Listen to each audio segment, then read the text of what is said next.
ይህ መስቀል ክህነት የመስጠት ስልጣን አለው። ሰው ባይኖር ጳጳስ ባይኖር ማለት ነው። ስለዚህ በኢትዮጵያ ኦርቶዶክስ ቤተክርስቲያን ደግሞ ስርዓት መሰረት ሴቶች ምን መሆን አይችሉም? ካህናት መሆን አይችሉም። ስለዚህ ይህን መስቀል ነኩ ተሳለሙ ማለት ወደ ክህነት መጡ ማለት ነው። ስለዚህ ምን ያደረጉ? ሴቶች እንዳትሳለሙ ግን ምን ያደርጋሉ? መስቀሉ ይታጠብና እጣቢውን ይጠጣሉ። ያው በደም ስሙ እሱ አሁን ታዩታላችሁ። ዘግዝቄ ሰጠሩ አሳያችኋለሁ። ጸጋ ክርስቶስ የተባለች ሲባርኳት ጠበል ትባላለች አንዷ።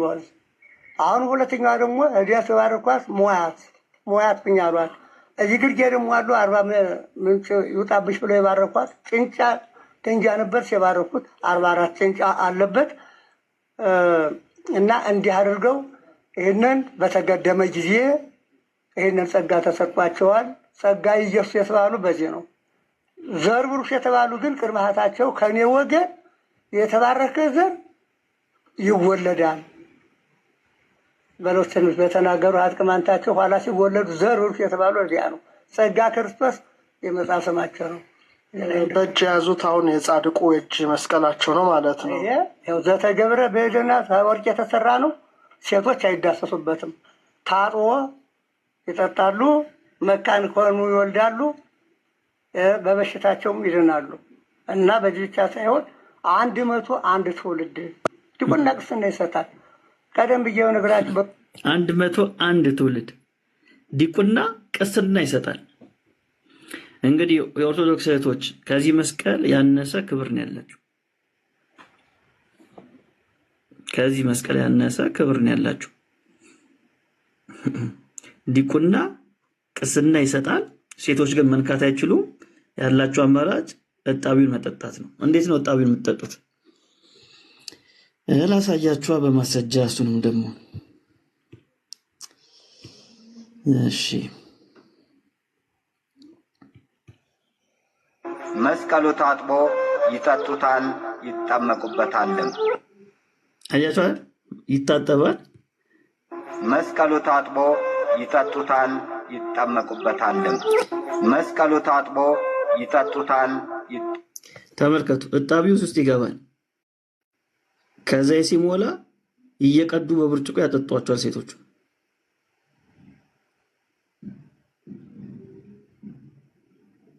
እያያችሁ ነው። የ2000 ዓመት ታሪክ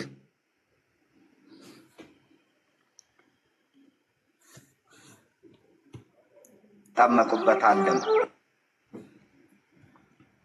መስቀሉ ታጥቦ ይጠጡታል፣ ይጠመቁበታልም። መስቀሉ ታጥቦ ይሄን ይመስላል። እንግዲህ የኦርቶዶክስ ቤተክርስቲያን ውስጥ ያለው የዘመናት ችግር ተዝቆ የማያልቅ ችግር።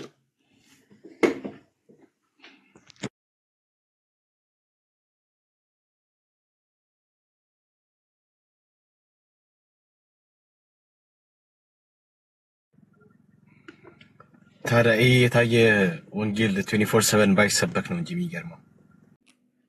ወንጌል ያሸንፋል። ገድልና ዝና ልነግርህ አይደለም፣ ወንጌል ያሸንፋል። ኦኬ፣ ወንጌል ያሸንፋል፣ ወንጌል ያሸንፋል፣ ወንጌል ያሸንፋል።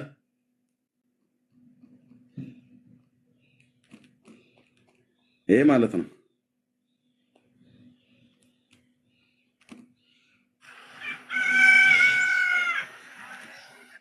እሺ፣ እኔ የተወለድኩበት አካባቢ ይሄ ነው።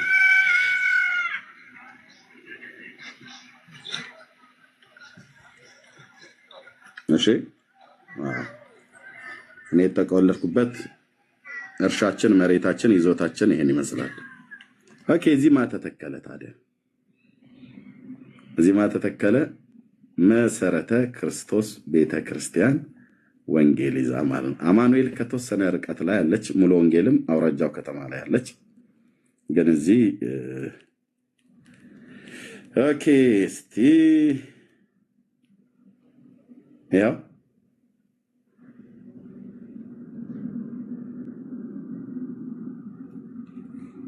የምናውቀው አንድ ነው። ክብር በሰማይ በምድር የእግዚአብሔር ብቻ ነው። ክብር በሰማይም በምድርም የኢየሱስ ብቻ ነው። ሃሌሉያ። እንደው የሚመቸው ሰው ተንበርክኮ ወላጆቼ፣ እነዚህ አብሮ አደጎቼ የማቃቸው የሚያቁኝ፣ ይሄ የኛ ደጅ ነው።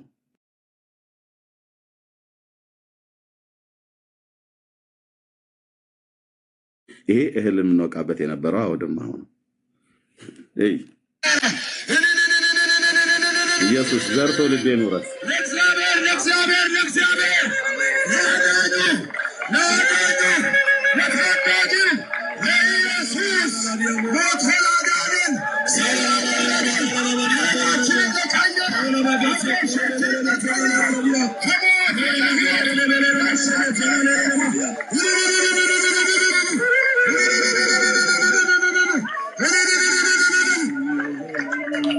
ተነሱ። እግዚአብሔር ይባርካችሁ። እግዚአብሔር ይባርካችሁ። ጠላታችሁ ይንበርከክላችሁ። ጠላታችሁ ስፍራ ይልቀቅላችሁ። እናንተ ለእግዚአብሔር ክብር ስትንበረከኩ አልንበረከክ ያለ ነገር ከእግራችሁ ስር በኢየሱስ ስም ሽንበርከክላችሁ። ሲዋቀየው ጅብ ቢፈጠን እግዚአብሔር በመካከላችን አለ። እግዚአብሔር በስራ ላይ ነው። አጠገባችሁ ያለውን ሰው ነቃበል በሉት። በኔ ደጅ ወንጌል ጌታ ኢየሱስ ስም ይባረክ። በእኔ ደጅ ወንጌል እግዚአብሔር በስራ ላይ ነው። እግዚአብሔር በስራ ላይ ነው። እግዚአብሔር ግን ትልቅ ስራ እየሰራ ነው። ይሄ ፕሮግራም ከታሰበ ጊዜ ጀምሮ ብዙ ሰልፍ አይ ነበረ።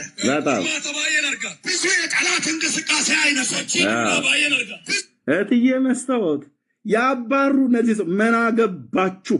ጀግና እናት አለችኝ። መስታወት ጸጌ ትባላለች። ጀግና እናት አልኩ።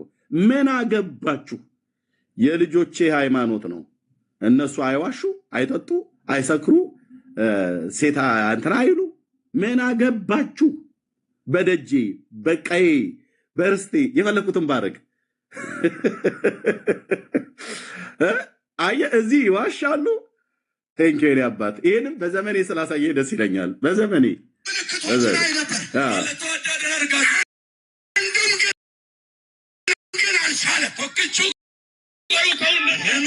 ይሄ ነው የእናትና የአባቴ ቤት። እሺ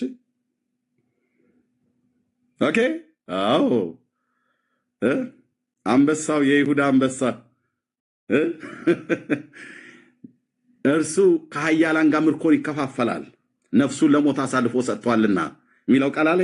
አዎ አዎ። ይኸው ደመናው ወርዶ ባለበት ቦታ ላይ ጌታ ምን ሊያደርግ ነው ብዬ ማለት ነው። እና ለካ የአምዱ መተከል የእውነት ቤቱ የእውነት አምድና የሕያው እግዚአብሔር ቤተክርስቲያን ነው አይደል ብሎ ያለው። በቃ እዚህ ቤት ውስጥ አሁን ጦርነቱ ስላለ እንጂ እናቴ ራሱ ታላቸው ወጣለች።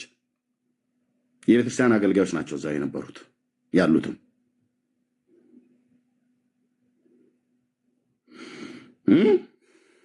ቴንኬን አባት ኢየሱሴ ለዘላለም ስም ይባረክ፣ ለዘላለም ስም ይባረክ።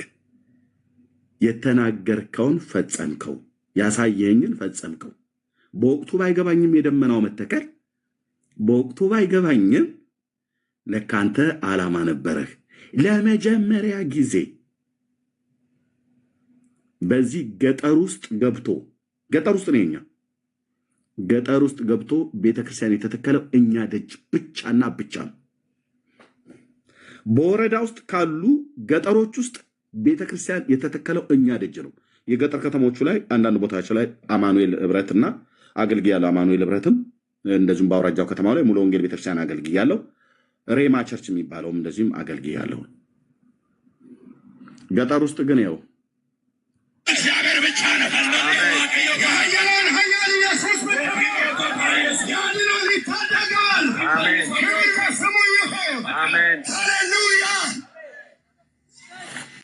ይህ ዛሬ ወንጌል የሚሰብካችሁ ኤርሚያስ እዚህ ነው ተወልዶ እዚህ መሬት ላይ ነው የዳኸው፣ እዚህ መሬት ላይ ነው ያደገው።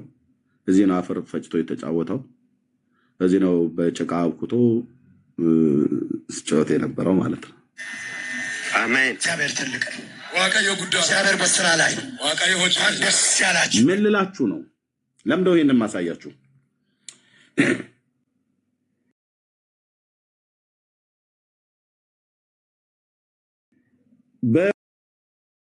በወንጌል አማኞች ወገኖች ላይ ተዋሽቶ ነበር። የተዋሸውን ያህል እንዲጠላ ለማድረግ የተዋሸው ያሸነ መጽሐፍ ቅዱስ ብቻ ማለት የሰይጣን ነው ብለው አሉን። ኢየሱስ ብቻውን ያድናል ብለን ስንል ምንፍቅና ነው አሉን። መጽሐፍ ቅዱስ ብቻ ብለን ስንል የሰይጣን ነው አሉን። ሙሉ የሚሆነው ታዲያ ምንድነው? ቀኖናና ትውፊት ሲጨመርበት አሉ። በቀኖናና በትውፊት ምን እናወራችሁ? አናወራም። በመጽሐፍ ቅዱስ ብቻ እናወራችሁ የሰይጣን ነው። ኦኬ፣ አሁን መጽሐፍ ቅዱስ አላችሁ ኦርቶዶክሳውያን ራሱ ብሎ ወደ መጠየቅ መጣን ማለት ነው። ስለ ወንጌል ስለተዋሸብን ለምን ተዋሸብን ብዬ አልልም። እንደ ወንጌል አማኝ ከመጣሁም በኋላ ማለት ነው። እንደ ወንጌል አማኝ ተዋሽቶብናል፣ ይዋሽብናል። እንደ ግል በግለሰብ ደረጃ ተዋሽቷል።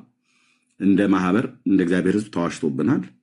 ግን ያ ውሸት ሕዝብን አላስቆመውም። ጴንጤዎች ቤት ዘግተው ዝሙት ይሰራሉ ብላችሁ ስትናገሩ የሰማው አንድ የገጠር ተወላጅ እረኛው ኤርሚያስ ሰምቶ ዲያቆን የነበረ ኤርሚያስ ሰምቶ ሊያረጋግጥ ሙሉ ወንጌል ቤተክርስቲያን በምትባል ባዘጋጀች ኮንፈረንስ ሄደ። ባጭሩ ጌታ አዳነኝ። ወደ ወላጅ እናቴ ቤት ጄውስ ከገባ ድረስ አልተውኩትም። እንዳለች ማህሌ ሰሎሞን ላይ ሰማማይቷ ሴት እኔም ውዴ ኢየሱስን እናትና አባቴ፣ ወንድሞቼ፣ እናቶቼ፣ አብሮ አደጎቼ፣ አጎቶቼ፣ አጎቶቼ ልጆች፣ ያክስቶቼ ልጆች፣ አያቴ አብረውኝ የቀደሱ ካህናት፣ ዲያቆናት ባሉበት እዛው አውድማው ላይ ቁጭ አድርጌ ወንጌል እንድነግራቸው ጌታ የምስራች ከፈተልኝ። ስለዚህ አይኔ በፍቅር እየተሞላ እያየኋቸው የጌታን የኢየሱስ ክርስቶስን ማዳን አብረው ለቀደሱ ቄሶች ነግሬያቸዋለሁ። የደመዳ የለብኝም። ለአባቴ ለእናቴ ነግሬያለሁ። ለአያቴ ለአጎቴ ለአክስቴ ነግሬያለሁ። ለአብሮ አደጎቼ ነግሬያለሁ። ለዘመዶቼ ነግሬያለሁ። አዳማ የምትኖር በአባቴ በኩል የታላቅና የታናሽ ልጆች አክስት አለችን። አንደኛዋ ሞታለች፣ አክስት አለችን። ኦኬ፣ እሷ ሁሉ ጭምር ባለችበት ማለት ነው። አፋችሁን ዝጉ፣ ቁጭ በሉ፣ ዝም በሉ ብላን ማለት አያቴ ለቅሶ ላይ ተገናኝ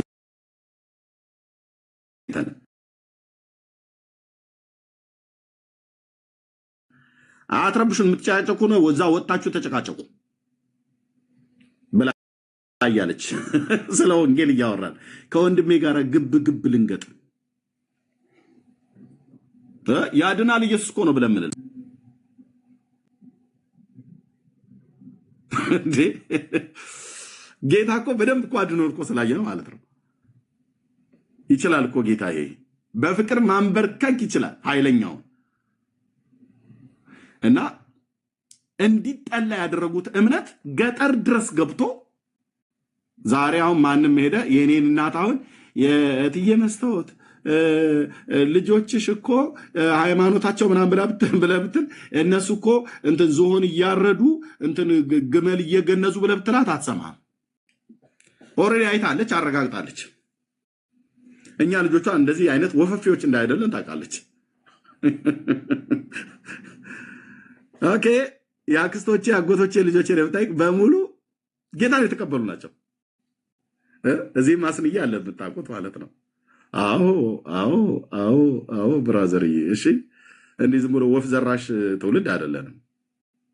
ሀገር ያለን ርስት ያለን ትውልድ ያለንን እንደዚህ አይነት ቆሻሻ ነገር የምንከተል አይደለንም። እና ምን ልላችሁ ነው? እንዲጠላ ለማድረግ የሄዱበት መንገድ ማለት ኦርቶዶክስ ጴንጤ እንዲጠላ ለማድረግ ፈልጋ ነበር። እስላሞቹ ደግሞ አሁን ኦርቶዶክስ እንድትጠላ ካካበሉ ምናምን ነገር ብላ ምትለ እሱ ግን ውሸት ነው ለማለት ነው። እችን ያለ መግቢያ ከተናገርኩ ይበቃል።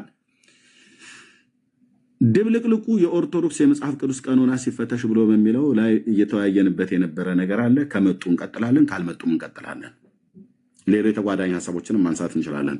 ወንድሞች ስለመጡ ደስ ብሎኛል። ወንጌላዊ መጥቶ ነበረ፣ ወጣ ወንጌላዊ ሆሴ እዚህ ግን ወንድሜ ጆሲ ስላለ እንደዚሁ ወንድሜ በሌ ስላለ በሀሳቡ ላይ ሀሳቡን በደንብ ያልተነሳ ሀሳብ ካለ በደንብ ማንሸራሸር እንችላለን። ዋናው ዶግማ አይደለ? አዎ ይሄው ዶግማችሁ እየተፈተሸ ነው። ዋናው ዶግማ ነው ብላችኋል አይደል? ኦኬ ዶግማችሁ መጽሐፍ ቅዱስ ነው አይደል? መጽሐፍ ቅዱሳችሁ እየተፈተሸ ነው። ኦርቶዶክስ 80 አሐዱ መጽሐፍ ቅዱስ የላትም። ወደ 66ቱ ተመለሽ። ሌላውን አሸንክታብ ጣይ ያለ ነው። ጸጋና ሰላም ይብዛላችሁ። ተባረኩ። በጣም ስላስረዘምኩ በጣም ይቅርታ። ጆሲ እንኳን ደህና መጣ። በሌ እንኳን ደህና መጣ። በሌ ሰላም በልና ታላቅ ስለሆንክ ከዛ ለጆሲ ልስጠው። በሐሳቡ ላይ በደንብ እናወራለን። በሌ ስራ ላይም ሊሆን ስለሚችል ታላቅም ነው። አለሁኝ። እግዚአብሔር አምላክ ይባርክ።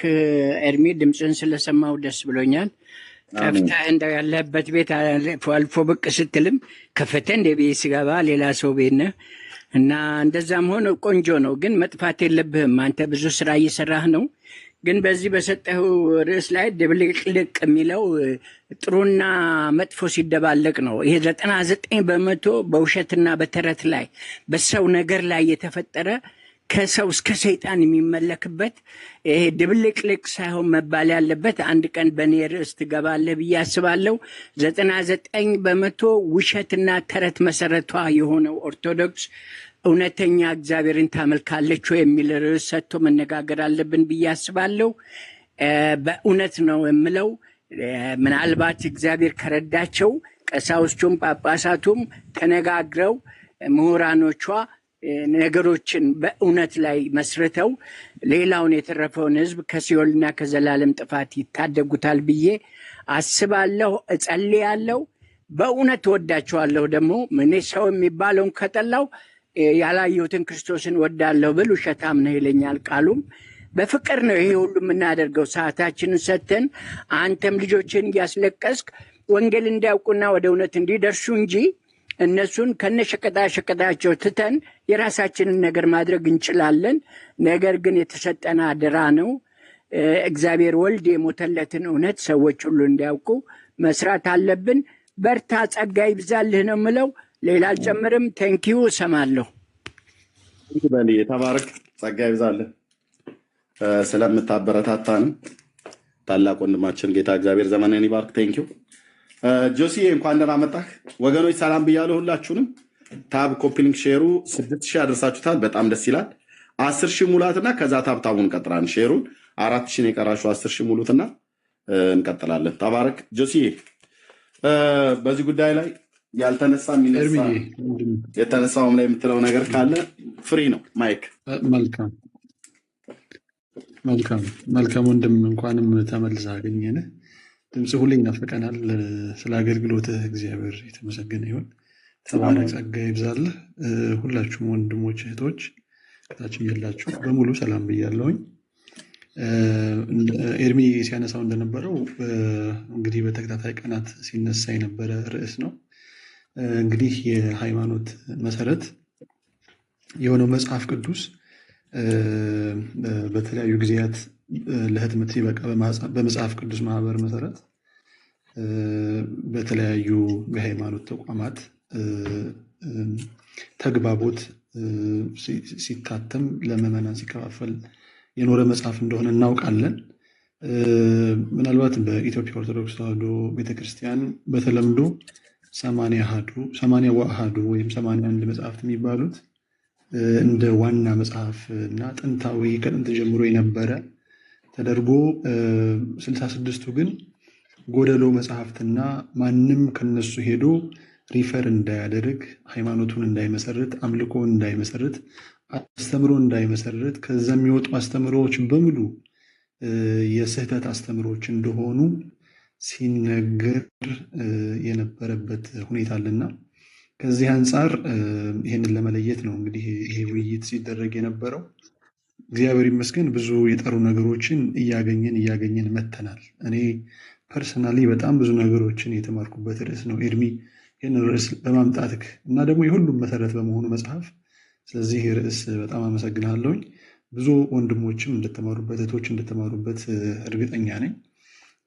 ለማስታወስ ያክል ምክንያቱም ዛሬም ወደ ውይይት እንድንገባ አዲስ የመጡ ሰዎች ሊኖሩ ስለሚችሉ እንግዲህ የመጽሐፍ ቅዱስ እንደሚታወቀው አንድ ጥራዝ መጽሐፍ አልነበረም።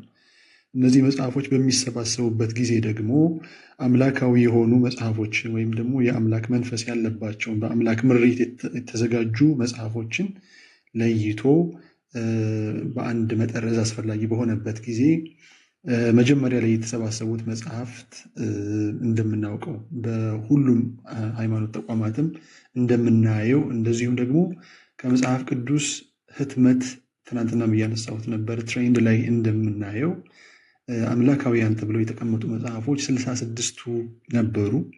እነዚህ 66ቱ በፍጹም ሳይለያዩ እናገኛቸዋለን።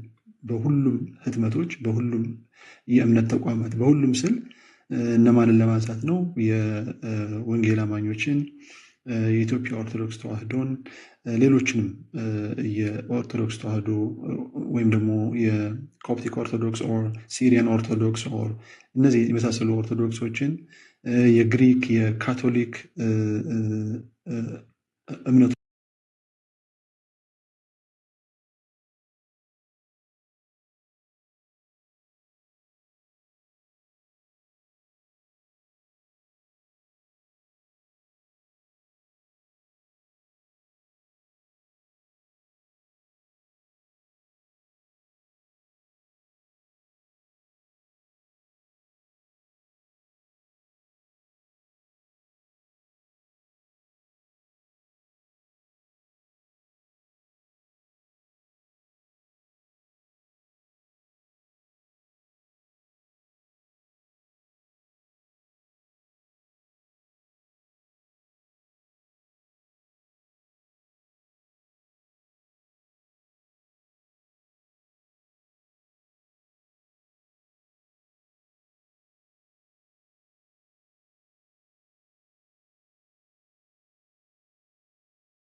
እስራኤላውያን ተሰደው በነበረበት ሰዓት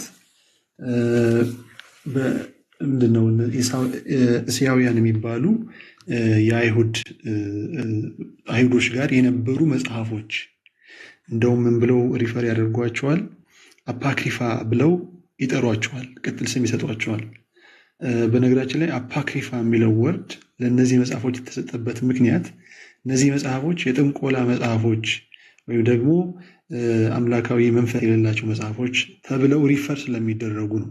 እሱን አክቹዋሊ በኋላ ተወግዟል። በዚህ ስም እንዳይጠሩ ወደ መጽሐፍ ቅዱስ ከተቀላቀሉ በኋላ እነዚህ የተወሰኑ የአብያተ እምነቶች ከተቀበሏቸው በኋላ ሙሉውን ሳይሆን ለምሳሌ የግሪክ ኦርቶዶክስ የተቀበለቻቸው፣ የኢትዮጵያ ኦርቶዶክስ የተቀበለቻቸው፣ የግብፅ ኦርቶዶክስ የተቀበለቻቸው ቁጥሩ የተለያየ ቢሆንም እነሱን ከተቀበሏቸው በኋላ ግን ይሄ ስም እንዳይነሳ የሚል ነገር አለ። ግን እሱ እውነቱን አያጠፋውም።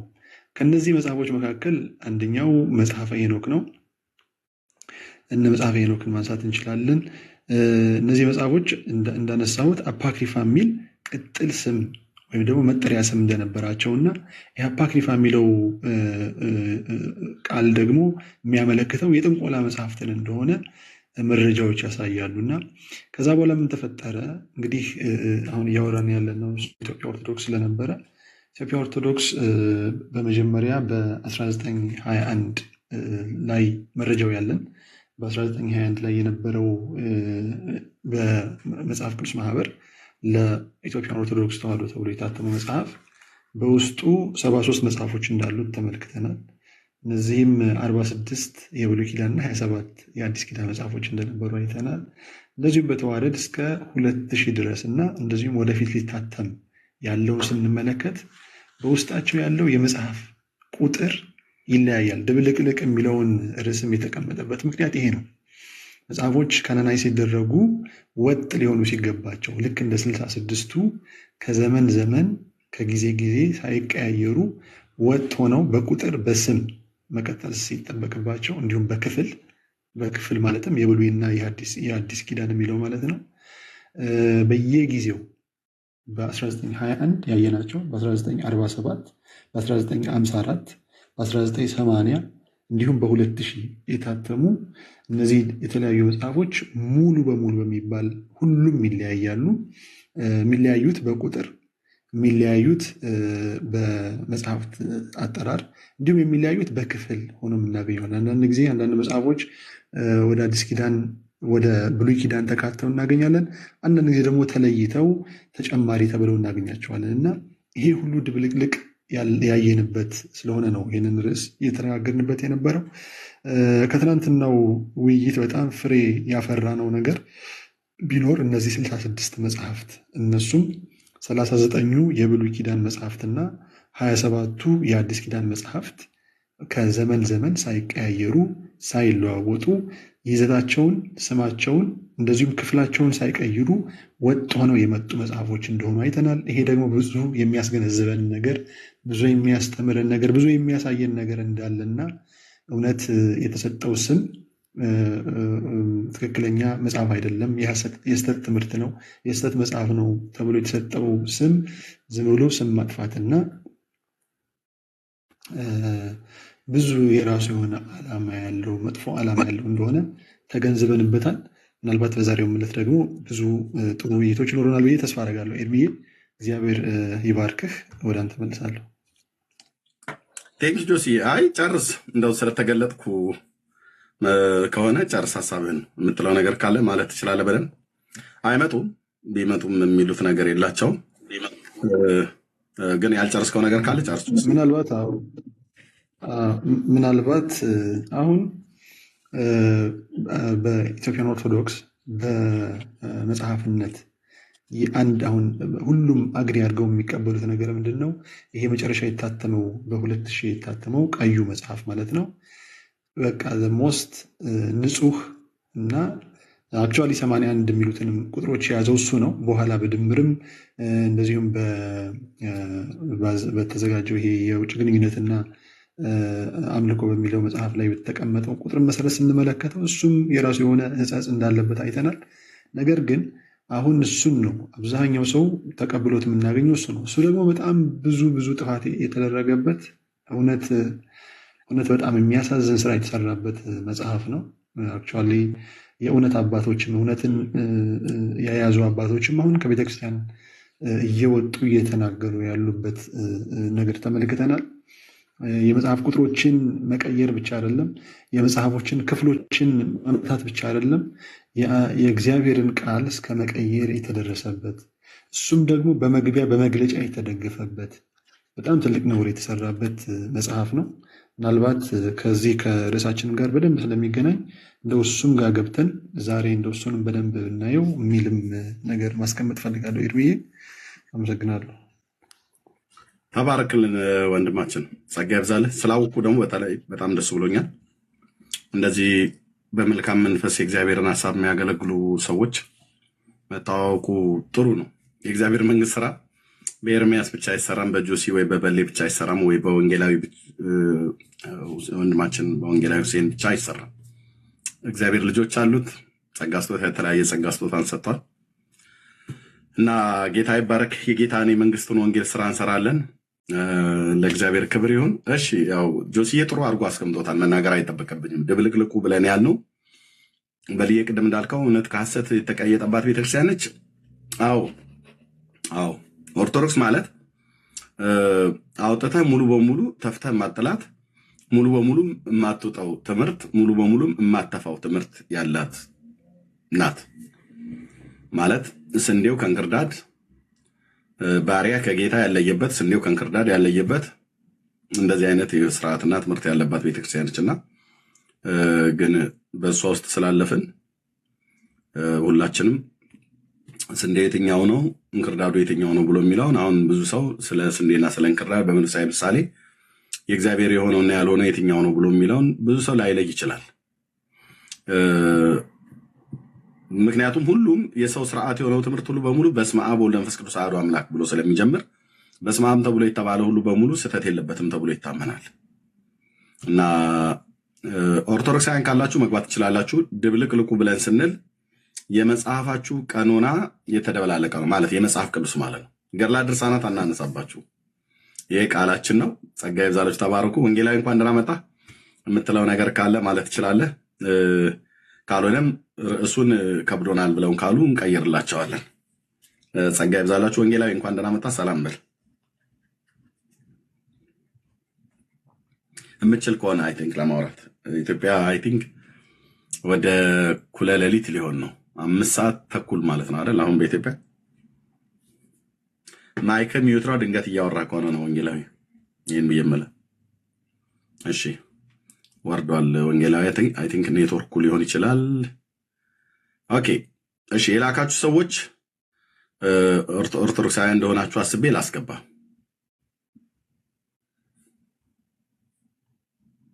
አምስት ሰዓት ተኩል አይደል? አዎ ትክክል ነው። ኦኬ ጸጋ ይብዛላችሁ። እሺ ያየኝን እግዚአብሔርን አየሁት። እወድሃለሁ ወንድሜ። እግዚአብሔር ሰው ይባርክ ነው የከተቡት ልውረድ። የገሊላ ሰው ነው ማለት ነው። እኔ የገሊላ ሰው ማለት በጌታው ኢየሱስ ክርስቶስ የምታምን ማለት ነው። እናንተ ገሊላውያን ናችሁ አይደለ ያሏቸው? አዎ የኔ ወንድ ይባርክልኝ። ሜሪዘም አሜን አሜን። ጸጋ ይብዛልህ። ቴንክ ዩ ነው። አማኞችን ሳገኝ እኔ የገሊላ ሰዎች ናችሁ ማለት ነው ላለሁኝና በድምጻቸው ስለማቅ ገሊላውያን የተባሉት እና አንተም ከገሊላ ነህ ተብሎ እነ ጴጥሮስ ሁሉ ተብለዋልና በእርግጥም ጴጥሮስ በጌታ በመሆኑ አይደለም የገሊላ ሰው የተባለው። የገሊላ አውራጃ ውስጥ ካሉት ከነዚያ ከተሞች ከአስሩት ከሚባሉት በጥብርያዶስ ባህር ዙሪያ ከተከተሙት ከተሞች ቤተሳይዳ የምትባለው የጴጥሮስና የወንድሙ የእንድሪያስ ከተማ ናትና ገሊላዊ ያሰኘው ጌታን በመከተሉ ብቻ ሳይሆን ትውልዱም እዛ ስለሆነ ነው ለማለት ነው። ግን በጌታ የሆኑትን ገሊላ ሰው ነው ማለት ነው ላለሁ። ጸጋ ይብዛልህ። ቴንክ ዩ የኔ ወንድም ተባረክ። ወንጌላዊ እንኳን ደህና መጣ። እንኳን ደህና ቆየኝ ኤርምዬ። በኢየሱስ ስም ሰላም ላንተ። ደህና ነኝ ጌታ ይመስገን ነው። ወንጌላዊ እንኳን ደህና መጣ። በጣም ደስ ይለኛል። እግዚአብሔር ይባረክ። እዚህ ርዕስ ላይ እኔ አንድ ጥያቄ በዛው ልጠይቅህና ይሄ የኦርቶዶክስ 81 አህዱ የ1980 ዓመተ ምህረት ነው ለመጀመሪያ ጊዜ የታተመው እና ከ1980 ዓመተ ምህረት በፊት እንግዲህ ኦርቶዶክሳውያን እጅ ላይ ሊኖር የሚችለው 66ቱ መጽሐፍ ቅዱስ ነው ማለት ነው። ስለዚህ በ47 ይታተማል። ይሄ ምዕመኑ እጅ የገባ የሚታወቅ አላው እኔ አንዴ ምን ሆኜ እንደሆነ አላውቅም። በጣም የሚገርመው ወደ ጌታ በመጣሁበት ዘመን ነው የዛሬ 20 ወይ 26 ወይ 25 ዓመት አካባቢ ማለት ወደ ጌታ በመጣው በሁለተኛው ዓመት ወይ በአንደኛው ዓመት ቦታውን አስታውሳለሁ። ምስካየ ሕዙናን መድኃኔዓለም ቤተክርስቲያን አካባቢ ነው አካባቢው ቤቱ ያለው። የሆነ ሰዎች ቤት ተጠርቼ ሄጄ እና በ1947 ዓመተ ምህረት የታተመው 80 አሃዱ ነው ያለኝ እና ከፈለኩ ሰደው ብሎኝ አንድ ሰው ኧረ ምን ያደርግልኝ ብያልኩኝ እና እንዴት እንደሚቆጨኝ ልነግርህ አልችልም። ወንጌላዊና በ1947 ዓመተ ምህረት የታተማለ ወንድማችን መጽሐፉ አለ። እሱ ጋር የሌለ መጽሐፍ የለም። አንድ ቀን ጌታ እስኪረዳ እጃችን እስኪገባ እንጂ አለ መጽሐፉ በ1947 የታተመ 80 አሃዱ። ይገርም ነው። እኔ እዚህ ላይ የሚናገረው ላይ ለ1980 ስለሚል ከሱ በፊት ያለ አልመሰለኝም እና አያለ እሱ ተመልሶልኛል። እንግዲህ እንዲህ ካለ በዚህ በ80ው ዓመተ ምህረት ላይ ደግሞ ሌላው የታተመው ላይ ተረፈ ኤርሚያስ ቁጥር 3 ተረፈ ኤርሚያስ ቁጥር 3 ተረፈ ኤርሚያስ ከምዕራፍ 6 ነው የሚጀምረው። ምዕራፍ 7 ቁጥር 3 ከምዕራፍ 6 የሚጀምርበት ምክንያት ከሰቆቃው ለመቀጠል ፈልገው ይምሰለኝ አላውቅም።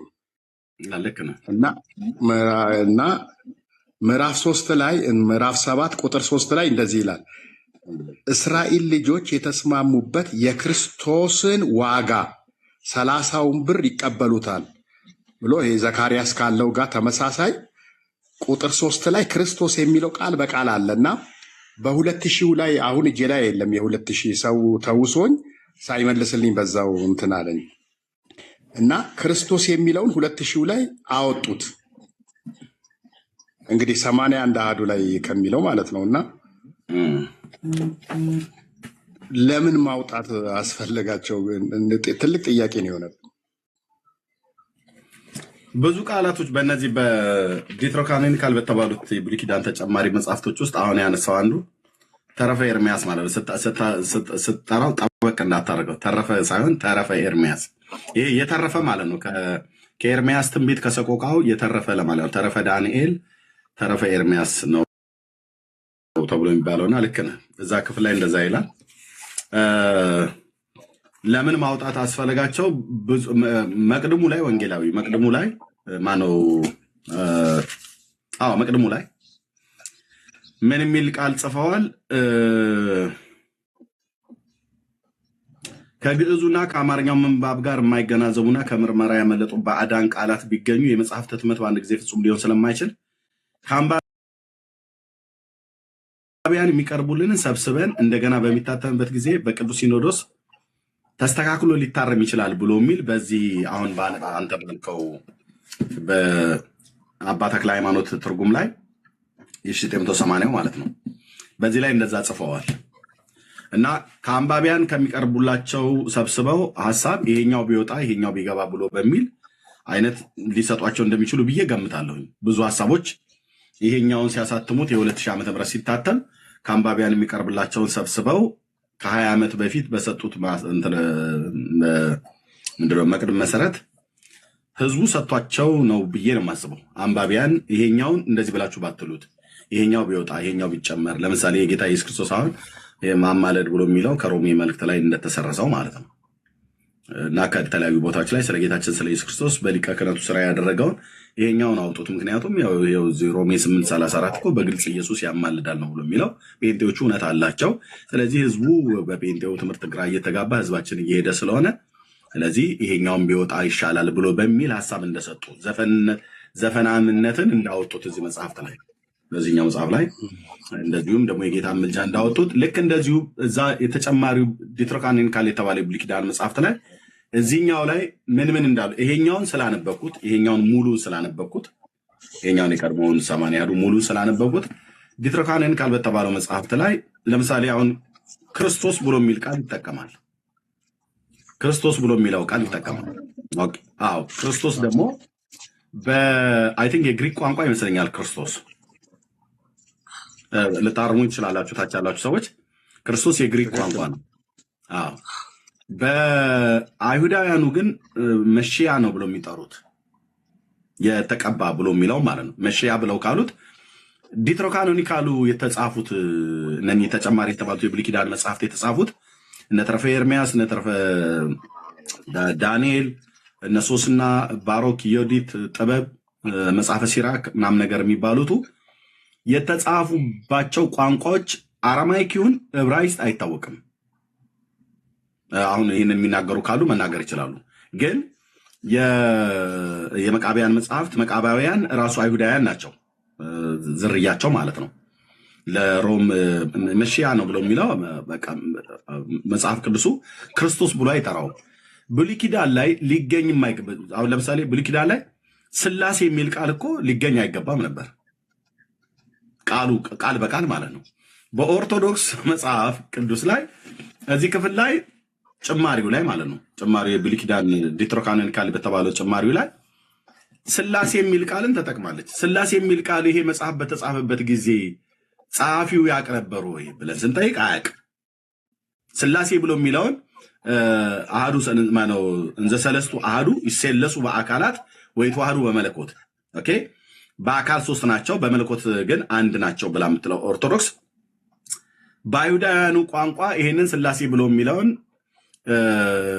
ቃል ያ ምንድነው ኤሎሂም ብሎ የሚለውን ቃል የተጠቀመው። ስለዚህ ስላሴ የሚለውን ቃል ከየት አመጡት? ኦርቶዶክሳውያኑ በዚህ ላይ ጽፈውታል። አሁን ይሄኛውን ሙሉ በሙሉ ገና አላነበኩትም፣ ገና እያነበኩ ነው ያለሁት፣ ገና አላነበኩትም ገና። ይሄንን ግን ሙሉ በሙሉ አንብቤዋለሁ። ስለዚህ አሁን እንዳልከው ክርስቶስ ብሎ የሚለውን ቃል ከዚህ ላይ አውጥተውታል። በመጀመሪያ ነበረ፣ ከዛ አውጥተውታል። ለምን አወጡት? ማንም የሚጠይቅ የለም፣ ማንም የሚጠይቅ የለም። ለምን ወጣ ብሎ የሚጠይቅ የለም። ብጠይቅም ወልካፋ የሆነ መልስ ይሰጡሃል። ከዛ በቃ ጸሎት ወጣ ጊዜ ቡራኬው ተድረሰኝ ይባርኩኝ አባቴ ይፍቱኝ ብሎ ነው የሚሄደው ሰውየው። ለምን እንዴት ብሎ ጠንከር ብሎ አይጠይቅም። ለመጠይቅም እውቀቱም የለውም። አንድ ሁለተኛ ብጠይቅም ደግሞ በቃ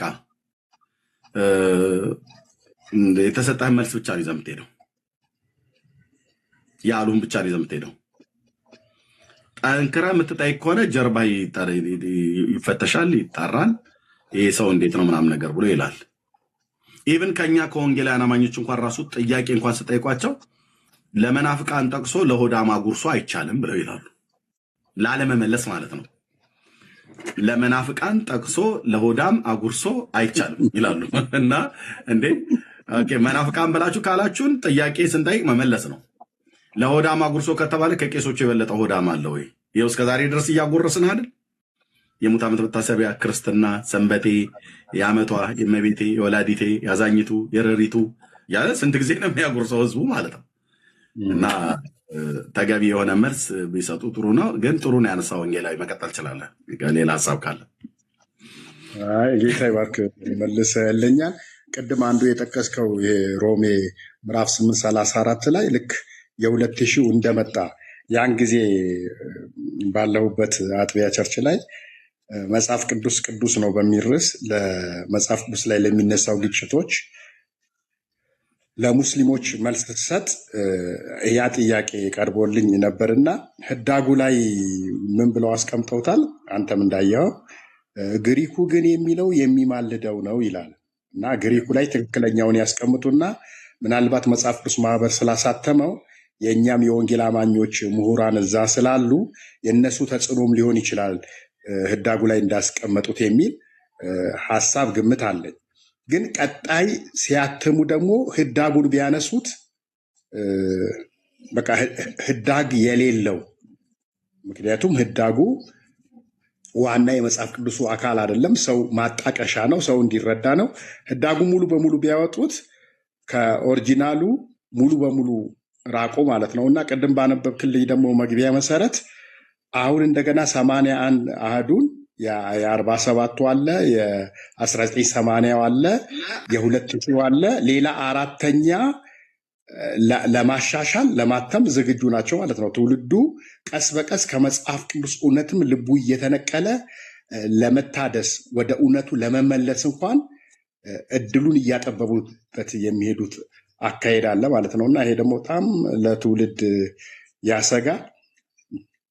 ስለዚህ አንተ በዚህ በምታደርገው ርብርብ መጽሐፍ ቅዱስን የማዳን ስራ ላይ ገድሉ ላይ ድርሳናቱ ላይ የምትታገለው ትግል እግዚአብሔር አምላክ ይባርክህ። እጅግ በጣም አስፈላጊና ወሳኝ ጉዳይ ነው። እንደዚህ የሚያነቃ ከሌለ ምናልባት ልክ እንዳንተ እንዲህ ማህበራዊ ሚዲያው አልነበረም እንጂ በወቅቱ በነበረው አይነት እንደ የጋዜጣ ዘመን ነበረ፣ የመጽሔት ዘመን ነበረ። እንደዚህ አይነቱ ስራ የማንቃት የማጋለጥ ነገር ቢኖር የራሱ አስተዋጽኦ ያደርጋል፣ ተጽዕኖ ይፈጥራል ብዬ አስባለሁ እና በ1989 ምን አደረግኩ መሰለ ኤርምዬ፣ የሊቃውንቱ ጉባኤ ሄድኩኝ 5 ኪሎ ያለው እና መታወቂያ ሳይቼ የሊቃውንትን ጉባኤ ነው የምፈልገው ብዬ ዘበኛውን ለምኘው አላስገባ ሲለኝ ስሜን ሲያይ ሁሴን መሐመድ ነው። በቃ ወንጌል እንዲነግሩኝ ነው አልኩኝና ገባው ሊቃውንቱ ጉባኤ ላይ። የእኔ አጀንዳ የሄድኩበት ምንድነው፣ በዛን ጊዜ በከፍተኛ ሁኔታ እነዚህ አህመድ ዲዳት የሚባል ደቡብ አፍሪካ ውስጥ ያለው ሰው ትናንሽ መጽሐፍቶችን ክርስትናን እያጥላላ ክርስቶስ ፍጡር ነው እያለ መጽሐፍ ቅዱስ እርስ በርሱ ይጣረሳል እያለ ብዙ ሰዎች ይሰልሙ ነበር። ሰዎች ግራ ይጋቡ ነበረ። መጽሐፍ ቅዱስን ውሸት በማስመሰል በሰዎች እውቀት ክርስትናን በማብጠልጠል ሰዎች ኮንፊዝድ ሲሆኑ ግራ ሲጋቡ ክርስትናን ከሰው ልብ ውስጥ ካወጡ በኋላ መጽሐፍ ቅዱስን በሰው ሕይወት ላይ በክርስቲያኖች ላይ በመምጣት ያሰልሙ ነበረ። እኔም በስምም በአካልም የማውቃቸው የሰለሙ ሰዎች ነበሩና ያ ጉዳይ ሲያስጨንቀኝ ኦርቶዶክስ ቤተክርስቲያን ሄድኩና ሊቃውንቱ ጉባኤው ላይ ልክ 1-2 ሰው አይደለም በዛ ይላል ቁጥራቸው 1-5-7 ሊሆኑ ይችላሉ። ያን ጊዜ ሻይ ይምጣልህ አሉኝ። በፍቅር አስተናገዱኝ። አይ ሻይ አልፈልግም እና የመጣሁበት ጉዳይ አለ። ስሜ ሁሴን መሐመድ ነው የሚባለው ግን ክርስቲያን ነኝ ያልኳቸው ላሳጥረውና መጽሐፍ ቅዱስ እንደዚህ ሲያብጠለጥሉ ብዙ ሰዎች ሲሰልሙ እናንተ የመጽሐፍ ቅዱስ ሊቃውንት ነው የምትባሉት፣ እንዴት ነው መልስ የማትሰጡት? ለምንድን ነው ደግሞ እስልምና ላይ የቁርአንን ግጭት የቁርአንን ስህተት የማትጽፉት አጸፋ የማትመልሱት ብዬ ጥያቄ አቅርቤላቸው ነበርና የሰጡኝ መልስ እኛ የመጽሐፍ ቅዱስ ሊቃውንት ነን እንጂ ስለ እስልምና የምናውቀው ነገር የለም ነው የመጀመሪያ መልሳቸው። እና ሌላ ሁለተኛ ጥሩ ግብዣ ፖዘቲቭ የሆነ መልስም ሰጥተውኝ ነበር። እኔ ያኔ ወንጌላዊ ሆኜ በቤተክርስቲያን አልተመደብኩም።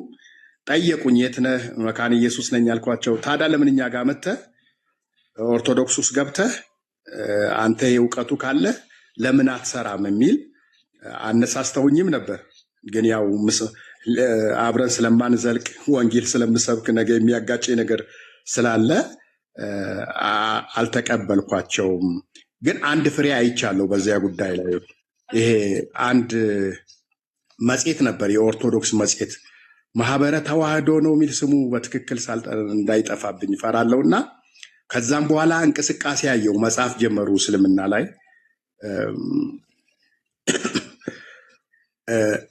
እንደዚህ ሁሉ ቅናቱ ነበረኝና እዛ ሄጄ ነበር። አሁን በኦርቶዶክስ ውስጥ ያለው ክፍተት ይሄ ገድሉ ባለፈው ጉባኤያቸው ላይ የቀደመው መጥመቁ ዮሐንስ ብለው እንዳወገዙት ገድላቸውን ቢያወግዙ፣ ድርሰናቱን ቢያወግዙ፣ ማንኛውም በኢትዮጵያ ኦርቶዶክስ ውስጥ ከመጽሐፍ ቅዱስ ጋር የሚጋጩ መጽሐፍቶች በሙሉ ተቀባይነት የላቸውም፣ መጽሐፍ ቅዱስ መመዘኛ ነው ብለው ወደዚህ እውነት ታድሶ ቢመጡ በኦርቶዶክስ ቤተክርስቲያን ውስጥ ታላቅ መዳን ይሆን ነበር ብዬ እንዲሁ በቃ ትልቅ ናፍቆትና ምኞት አለኝ። ምናልባት የኔ ምስክርነት አልሰማክ ሆነም አልነገርኩም እንጂ እኔ ከእስልምና ስወጣ እኮ መጀመሪያ የገባሁት ኦርቶዶክስ ነው። 1 ዓመትም ቢሆን አጥምቁኝ ብዬ የለመንኩት አምቦ ኪዳነ ማርያም ኦርቶዶክስ ቤተክርስቲያን ነው።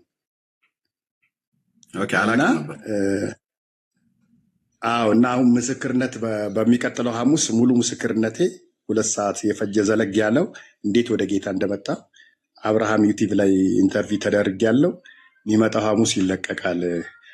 እና ትንሽ ኦርቶዶክስ ቀመስ ላይ ብዬ ነው ከዛ ነው የጀመርኩት። ለምን ጴንጤ የሚባለውን አላውቅም። እኔ ጌታ ሲገለጥልኝ የሄድኩት ወደ ኦርቶዶክስ ቤተክርስቲያን ነው። አጥምቁኝ ብዬ ለምኜ ነው። እና ታሪኩ ሰፊ ነው እና ብዙ አይዋጥልኝም ነበር። ይሄ መሳለሙ፣ መስቀል መሳለሙ፣ በር መሳለሙ እና ጭንቅላቴን ይበጠብጠው ነበር። እና እነዛ ነገሮች ናቸው የወንጌል አማኞች መኖራቸውን ሳውቅ እግዚአብሔር ደግሞ ወደ ህዝቡ ወደ ልጆቹ ማህበር የቀላቀለኝ እና ይሄ ገድል ይሄ ተረት እግዚአብሔር ከኦርቶዶክስ ቤተክርስቲያን ላይ እንዲነቅለው ምኞቴም ጸሎቴም ነው እንጂ ለእግዚአብሔር የሚሳነው ነገር የለም። በርታም ልልህ ፈልጌ ነው። አንተ የምታደርገውን አገልግሎት ልክ እምነት እንደማቋሸሽ እንደ ጥላቻ ልክ ቅድም ስትናገር ምንድን ነው ያልከው? ዋልድባ ገዳም ላይ ካካ ይበላሉ እንደዚህ ያደርጋሉ ሲባል ይሄ ውሸት ነው ብለህ እንዴት ውስጥህን እንዳስቆጣው ማለት ነው። ስለዚህ በቤተ ክርስቲያኒቱ ላይ የሌለውን ነገር እንዲወራ አትፈልግም፣ ውሸት እንዲወራ አትፈልግም። ከቤተ ክርስቲያኒቱ ጋር ጥላቻ የለም። የአንተ ናፍቆትና ረሃብ የአንተ የልብ ቅናት ማየው በቤቷ ስላደግ ስለኖርክ ወጓን፣ ስርዓቷን፣ እምነቷን፣ ትውፊቷን ጠንቅቀ ስለምታውቅ ወንጌል ሲበራልህ ወደ ክርስቶስ ስትመጣ ለእኔ የበራልኝ እውነት ለእነሱም ይብራላቸው። እነሱም በጨለማ ውስጥ ለምን ይቀራሉ? ለምን ወንድሞቼና እህቶቼ ይጠፋሉ? ልክ እናትህን እንደምትወድ አባትን እንደምትወድ እህትና ወንድምን እንደምትወድ ለኦርቶዶክስ ያለህን ጥልቅ ፍቅር ነው እኔ ማየው። እንደውም በጣም የምትወዳቸው የምታለቅስላቸው የምትጸልይላቸው መዳናቸውን የምትናፍቅ ነህ ብዬ ነው ማስበውና እግዚአብሔር ይባርክ። ከዚህ በላይ አልናገር። ኤርሚ ከአንተ ጋር ሲሆን አንተም መስማት ነው እንጂ ብዙ ማውራት አልፈልግም። ተባረክልኝ። ቴንኪ ወንጌላዊ። ኧረ እኔም ብቻ አይደለም ሰማው እናንተም ውስጥ ብዙ ነገር ስላለ ጌታ ያስቀመጠው ጸጋ እንግዲህ አንዱን ከቆላ አንዱን ከደጋ አንዱን ከሰሜን አንዱን ከደቡብ አንዱን ከምስራቅ አንዱን ከምዕራብ ያው በኢሳይያስ ትንቢት መጽሐፍ ላይ የተናገረው ቃል ትዝ ይላችኋል። ምንም እንኳን ተደራሽነቱ ተደራሲያን የተባሉት ለእስራኤል ሕዝብ የተነገረ ትንቢት ቢሆንም ምስራቁንም አምጣ ሰሜኑንም አትከልክል፣ ወንዶችና ሴቶች ልጆቼን ከሩቅ አምጣ አለዋለሁ ብሎ ያለው ቃል ከምርኮ እንደሚመለሱ የሚናገር ክፍል ነው እና አላጎሬ አድርጌው እኔ እስቲ ዝም ብዬ ልጠቀምበት። እግዚአብሔር ከምስራቅ ከምዕራብ ከሰሜን ከደቡብ ከምድር ዳርቻዎች ዝናዬን ወደ አልሰሙ ወደ ሩቅ አገር እልካቸዋለሁ ብሎ እንዳለ በቃ የጌታን ሞትና ትንሣኤ ብሎ ማዳኝነቱን እንዲሰብኩ ለአባቶቻችን ለሐዋርያት የማይለወጠውን ቅዱሱን ወንጌል በእጃቸው አስይዞ ከፀሐይ መውጫ እስከ መጥለቂያው ድረስ ላከው ይላል እና የወንጌሉ እውነት እዚህ ፀሐይ መውጫ ምድር ላይ ነው። አሁን ፀሐይ መውጫ ምድር ላይ ነው ያለሁት፣ በዚህ ፕላኔት ፀሐይ መውጫ ምድር ላይ ነው ያለሁት። ኦኬ እያንዳንዳችሁ ጋር ዛሬ እናንተ ጋር ምንድነው ቀኑ? ሐሙስ ነው። እኔ ጋር ግን አርብ ነው። ኦኬ አሁን ከዚህ በኋላ ለአውስትራሊያኖችም አርብ መጥቶላቸዋል።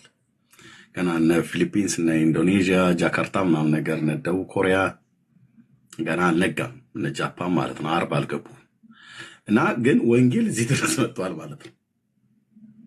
ከፀሐይ መውጫው እስከ መጥለቂያው ድረስ እዚህ ተነግሯል። የመጀመሪያ ፀሐይ መውጫ ምድር እዚህ ተነግሯል። በዓለም ሁሉ ጭምር በአንድም በተዘዋዋሪ መንገድ እኔ እነዚህ ምዕራባውያኖቹን እጅግ የማመሰግነው አንዳንዱ ሰው ክፋቱ በቃ በወንጌሉ እኮ ይዘው ብዙ ነገር ገብተው የሰው ሀገር ምናምን ነገር ብዙ ነገር ኦኬ ሊሆን ይችላል።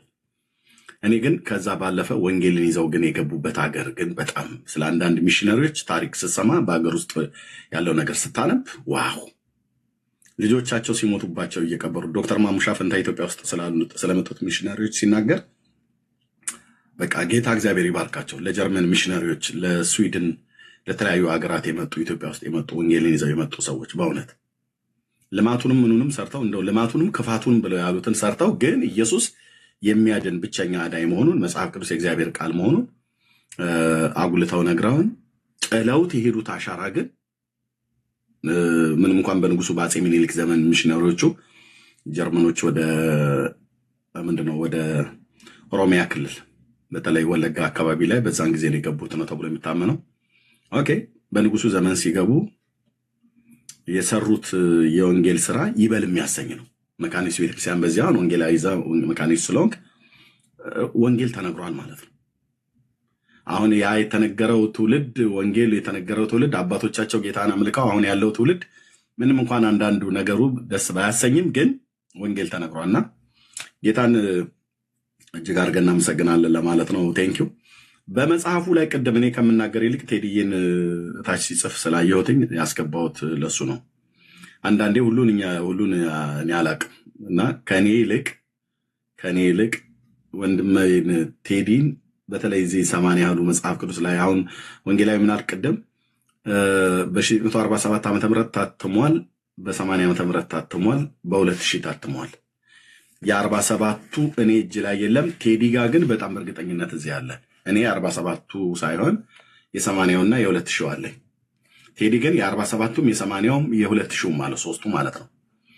አራተኛ ልታትም ትችላለች። አራተኛ 80 ያህሉ ብለህ የምትለውን የሆነ መግለጫው ላይ ፍንጭም ይሰጣል። እዚህኛው መግለጫ ላይ ድጋሚ በሚታተምበት ጊዜ ብሎ የሚል ነገር ስላለ ማለት ነውና ከኔ ይልቅ ቴዲ እዚህ 80 ያህሉ በእግዚአብሔር ቃል ሲመዘን ብሎ የሚላልና አንድ ሻንጣ እየፈለግኩ ነው መጽሐፍት ያስቀመጥኩበት እዛ ውስጥ አለና እሱ የጻፈው መጽሐፍ አለ 80 ያህሉ በእግዚአብሔር ቃል ሲመዘን ብሎ በሚል የጻፈው እና የተሻለ እውቀት ስላለው እሱ ይናገር ብዬ ነው ቴዲን ያመጣት። ወንድምነት እንኳን ደህና መጣ። ሰላም በልና እየተነሳ ባለው ሀሳብ ላይ የምሰጠን ነገር ካለ በጣም ደስ ይለናል። ተባረክ ቴዲ። እሺ እግዚአብሔር አምላክ ይባርክ። ወንድም አለም ብሩክን የጌታ ጸጋና ሰላም ይብዛላችሁ። ሁላችሁንም በክርስቶስ ኢየሱስ ስም ሰላም ብያለሁ። ብዙ ጊዜ የምወቀስበት ነገር ደስ ላይ ያሉ ሰዎች ስም እየጠራህ ሰላም አትልም። እንደው በጅምላ በክርስቶስ ኢየሱስ ስም ሰላም ብያለሁ ነው የምትለው እባላለሁ። እንግዲህ ልማድ ነውና ይቅር በሉኝ፣ ታገሱኝ። ያው ልማድ ወደ ተለያየ መንገድ ይጎትታልና እስኪ ለዛሬ ግን እንደው ስላስታወስኩ ልሞክር። ጆዬ በለጠ ሰኒ ከረጅም ጊዜ በኋላ ወንጌላዊ ለሁለተኛ ጊዜ መሰለኝ ገስ ላይ አብረን ያለ ነው። ከሃንጌር ሳምም እንደዛው ከታች ፕሮፌቲክ ይላል። ይቀጥላል አይነበብም። ሁላችሁንም ሰላም ብያለሁ። ሌሎቻችሁም 300 በላይ ሰዎች አላችሁ። የጌታ ጸጋና ሰላም ይብዛላችሁ። የወንጌላዊ ቢሃይንድ ባይ ያሉትን ተደብቀው የሚሰሙትን ይቆባቸው እነሱም አሉ ለካ እንዲህ እኮ ከሚሰማው ሰው በላይ ተደብቆ የሚሰማው ህዝብ እኮ ነው። ተደብቆ የሚሰማው ህዝብ በጣም የሚገርመው። እሺ ቴዲዬ ኦኬ። ወንጌላዊ የጠየቀው ጥያቄ ተረፈ ኤርሚያስ ላይ ክርስቶስ የሚለው አለ የ1980 ላይ የ2000 ላይ ግን የለም ለምንድን ነው የተነሳው የሚል ነው። እንደተባለው እስካሁን ድረስ ኦፊሻሊ 80 አሐዱ 3 ጊዜ በህትመት ለንባብ በቅቷል። ቅድም ከጆ ጋር በኮሜንት ስናወራ ነበር። ከዚህ ከ1947 በፊት ኃይለ ሥላሴ በስደት በነበሩበት ጊዜ ፎቶ ኦፊስት በሚባል ማሽን የታተመ እንዳለ ይነገራል። በጽሁፍም አንበብ ያለው መጽሐፉን አላየሁትም። እዛ ያነበብኩት ጽሁፍ ላይ ግን በጣም ጥቂት ኮፒ እንደወጣ እሱም ደግሞ በ3 ቅጽ እንደሆነ አዲስ ኪዳን ለብቻው፣ ተጨማሪዎቹ ለብቻቸው፣ ብሉይ ኪዳን ለብቻው አይነት ሆኖ እንደታተመ መጽሐፍቱ በጣም ጥቂት ከመሆኑ የተነሳ በአገልጋዮችና በጊዜው በነበሩት የመንግስት ባለስልጣናት እጅ ብቻ እንዳለቀ በዛ ምክንያት እንዳልተገኘና ኃይለ ሥላሴ አገር ተረጋግቶ ሰላም ከሆነ በኋላ ባለሙያዎችን መድበው የ1947ቱ በባለሙያ እንዲዘጋጅ ያደረጉት ከዛ የተነሳ እንደሆነ አንብቤ ያለውና እንግዲህ በግልጽ ሁኔታ ቤተክርስቲያኒቱ አለኝ የምትላቸው እነዚህ ሶስቱን ነው ማለት ነው። በ1947 በ1980 እና በ2000 ዓመተ ምህረት የታተሙት 80 አሐዱ። በነገራችን ላይ ወንጌላዊ 81 አሐዱ አይባልም።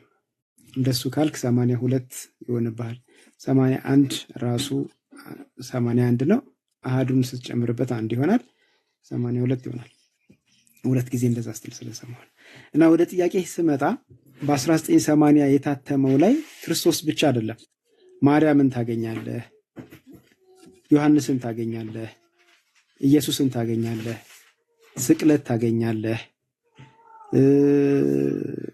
ቅድም ኤርሚ እንዳለው ስላሴን ታገኛለህ፣ ጴጥሮስን ታገኛለህ፣ ሐዋርያትን ታገኛለህ። እንግዲህ በቃሌ ለማስታወስ የምሞክራቸውን ነው እየሞከርኩኝ ነው የማወራው። ምናልባት መጽሐፍ እያየው ቢሆን የተሻለ አወራለሁ። በደብረ ዘይት እንዳገለገለ ታገኛለህ። ሌሎችም እንዲህ አይነት መስጊድ ታገኛለህ። መስጊድ የአዲስ ኪዳን ቋንቋ የሆኑ የአዲስ ኪዳን ቃላት የሆኑ የአዲስ ኪዳን ሐረጋት የሆኑትን በደንብ ታገኛለህ። ለዚህ ምክንያቱ ምንድን ነው?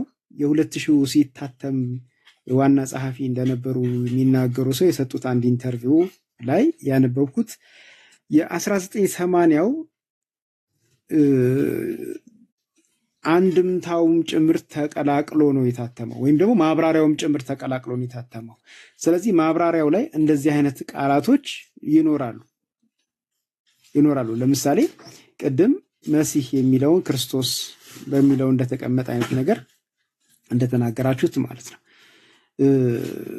አሁን የ2000 ላይ በጎቹ ተብሎ የተቀመጠው የ1980 ላይ ሐዋርያት በሚል ነው የተቀመጠው። ለምንድን ነው በግልጽ በ1980 ላይ በግልጽ የተቀመጠው? በ2000 ላይ ለምን በጎቹ በሚል ሆነ ብትል የ1980 ላይ የታተመው አንድምታው ነው። እንዴት እንደዚህ አይነት ነገር ተፈጠረ የሚለው ደግሞ ከሌላ መጽሐፍ ልንገር። ምናልባት ስንቶቻችሁ እንደምታውቋቸው አላውቅም። አቶ ሚሊዮን በለጠ የሚባሉ በወንጌላውያን አብያተ ክርስቲያናት ትልቅ ስፍራ ያላቸው ሰው አሉ። አሁንም በሕይወት አሉ። በጣም በእድሜያቸው እርግጥ ገፍተዋል። እሳቸው ታሪካቸውን የጻፉበት መጽሐፍ ላይ ያነበብኩት የመጽሐፍ ቅዱስ ማህበር ሰብሳቢ ሆነው አገልግለዋል እና የኢትዮጵያ የኦርቶዶክስ ቤተክርስቲያን የራሷ መጽሐፍ ማሳተም ይኖርባታል በሚል በጊዜው የመጽሐፍ ቅዱስ አማካሪ የነበሩትን ዶክተር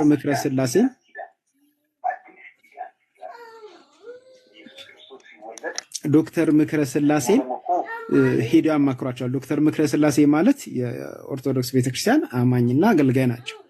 የመጽሐፍ ቅዱስ ማህበር ደግሞ በጊዜው አማካሪ ነበሩ መሰለኝ። ከዛቸው ጋር ተያይዘው ወደ አቡነ ተክለ ሃይማኖት ሄዱ። አቡነ ተክለ ሃይማኖት እድሉ ሲሰጣቸው መጽሐፉን እንደገና አስተርጉመው አዘጋጅተው ወደ መጽሐፍ ቅዱስ ማህበር ለመስጠት ጊዜ የለም።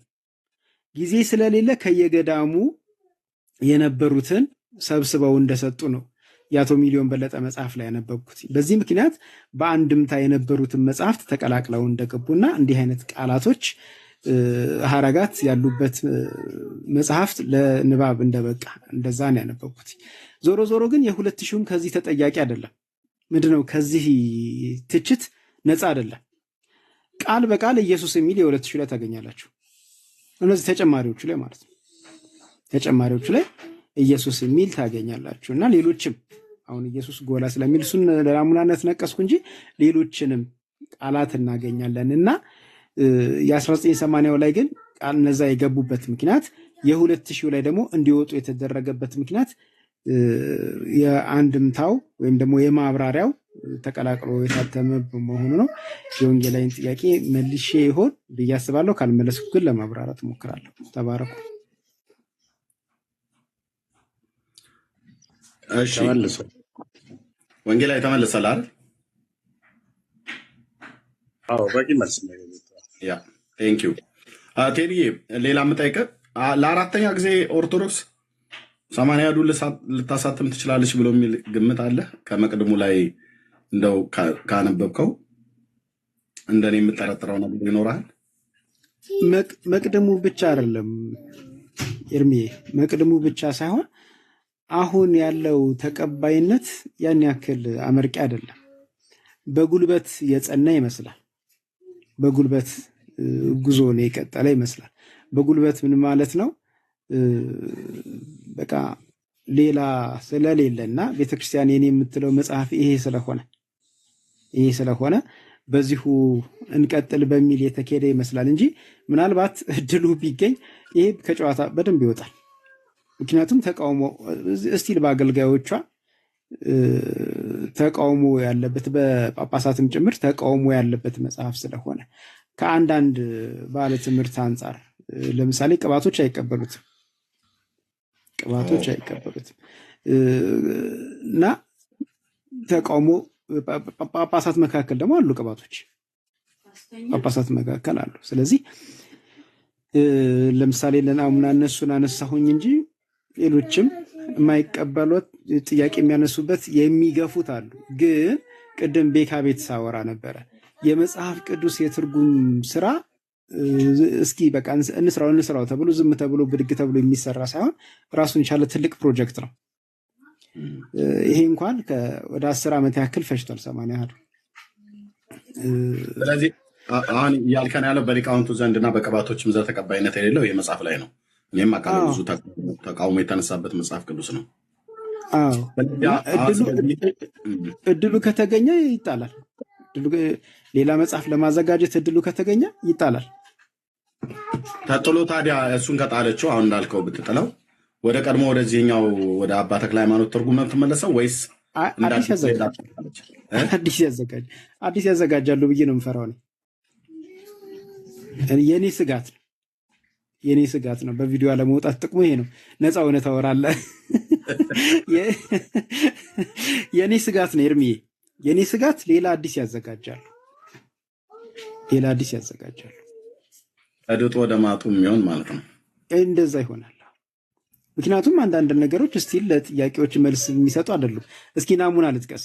ለምሳሌ የማርያምን ምልጃ በተመለከተ በቤተ ክርስቲያኒት ውስጥ ምንም እንኳን ዶግማ በሚል የተጻፈ ነገር ባታገኝም ዶግማ የሆነ ትምህርት ነው። የማርያምን ምልጃ ከምትነካ አንተም ቤተሰብህም ጥንቅር በል የምትባልበት ነው። ዘር ማንዘርህ አይምጣ እዛው ቀር የምትባልበት ነው። ነገር ግን ይህንን መጽሐፍ ቅዱስ ላይ በምንም አይነት መንገድ አታገኘው። በ2000 ላይ የተሰራ ትንሽዬ ሸፍት አለ። ዮሐንስ ወንጌል ምዕራፍ 2 ላይ የነበረው ርዕስ ከዚህ ቀደም በአንድምታውም ይሁን በሌሎች የቤተክርስቲያኒቱ መጽሐፍ ላይ የነበረው ርዕስ ከቁጥር 1 እስከ 11 ድረስ አንድ ነበር። በቃና ዘገሊላ ስለተደረገው ሰርግ የሚል ነበር። እስከ 2000 ዓ.ም ድረስ የነበረው ርዕስ አንድ ነበር። እሱም በቃና ዘገሊላ ስለተደረገው ሰርግ የሚል ነበር። አሁን ግን 3 ርዕስ ታገኛላችሁ። ከሶስቱ ርዕሶች ውስጥ አንዱ በስርዋጥ የገባው ምንድነው? ስለ እናቱ ምልጃ የሚል ነው። ምንም እንኳን ምንባቡ ስለ ማርያም ምልጃ የማይናገር ቢሆንም በመጽሐፉ ላይ ግን ስለ እናቱ ምልጃ የሚል ነገር ጨምሯል። ይሄ ግን በራሱ በቂ አይደለም። ስለዚህ በሌሎች መንገዶች ማርያም አማላጅ መሆኗን የሚያሳምን ነገር ማስቀመጥ ይፈልጋሉ። ይህንን እድል ሊያገኙ የሚችሉት ደግሞ መጽሐፉን እንደገና በራሳቸው አስተምህሮ እንደገና ሲቃኙትና እንደገና ሲያበጃጁት ነውና እድሉን ካገኙ ይሰራሉ፣ በእርግጠኝነት ይሰራሉ። ምክንያቱም ይቅርታ፣ ስለዚህ ቋንቋ እግዚአብሔርን ስለማይፈሩ እግዚአብሔርን የሚፈራ ሰው የእግዚአብሔርን ቃል አይነካም። እና ኤርሚዬ የኔ ስጋት ይሄ ነው።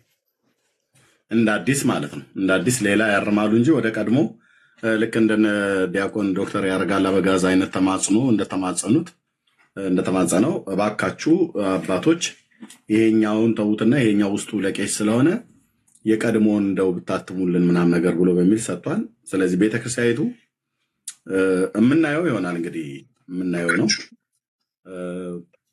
እንዳለው አባቶች ይሄኛውን ተዉትና ይሄኛው ምናምን።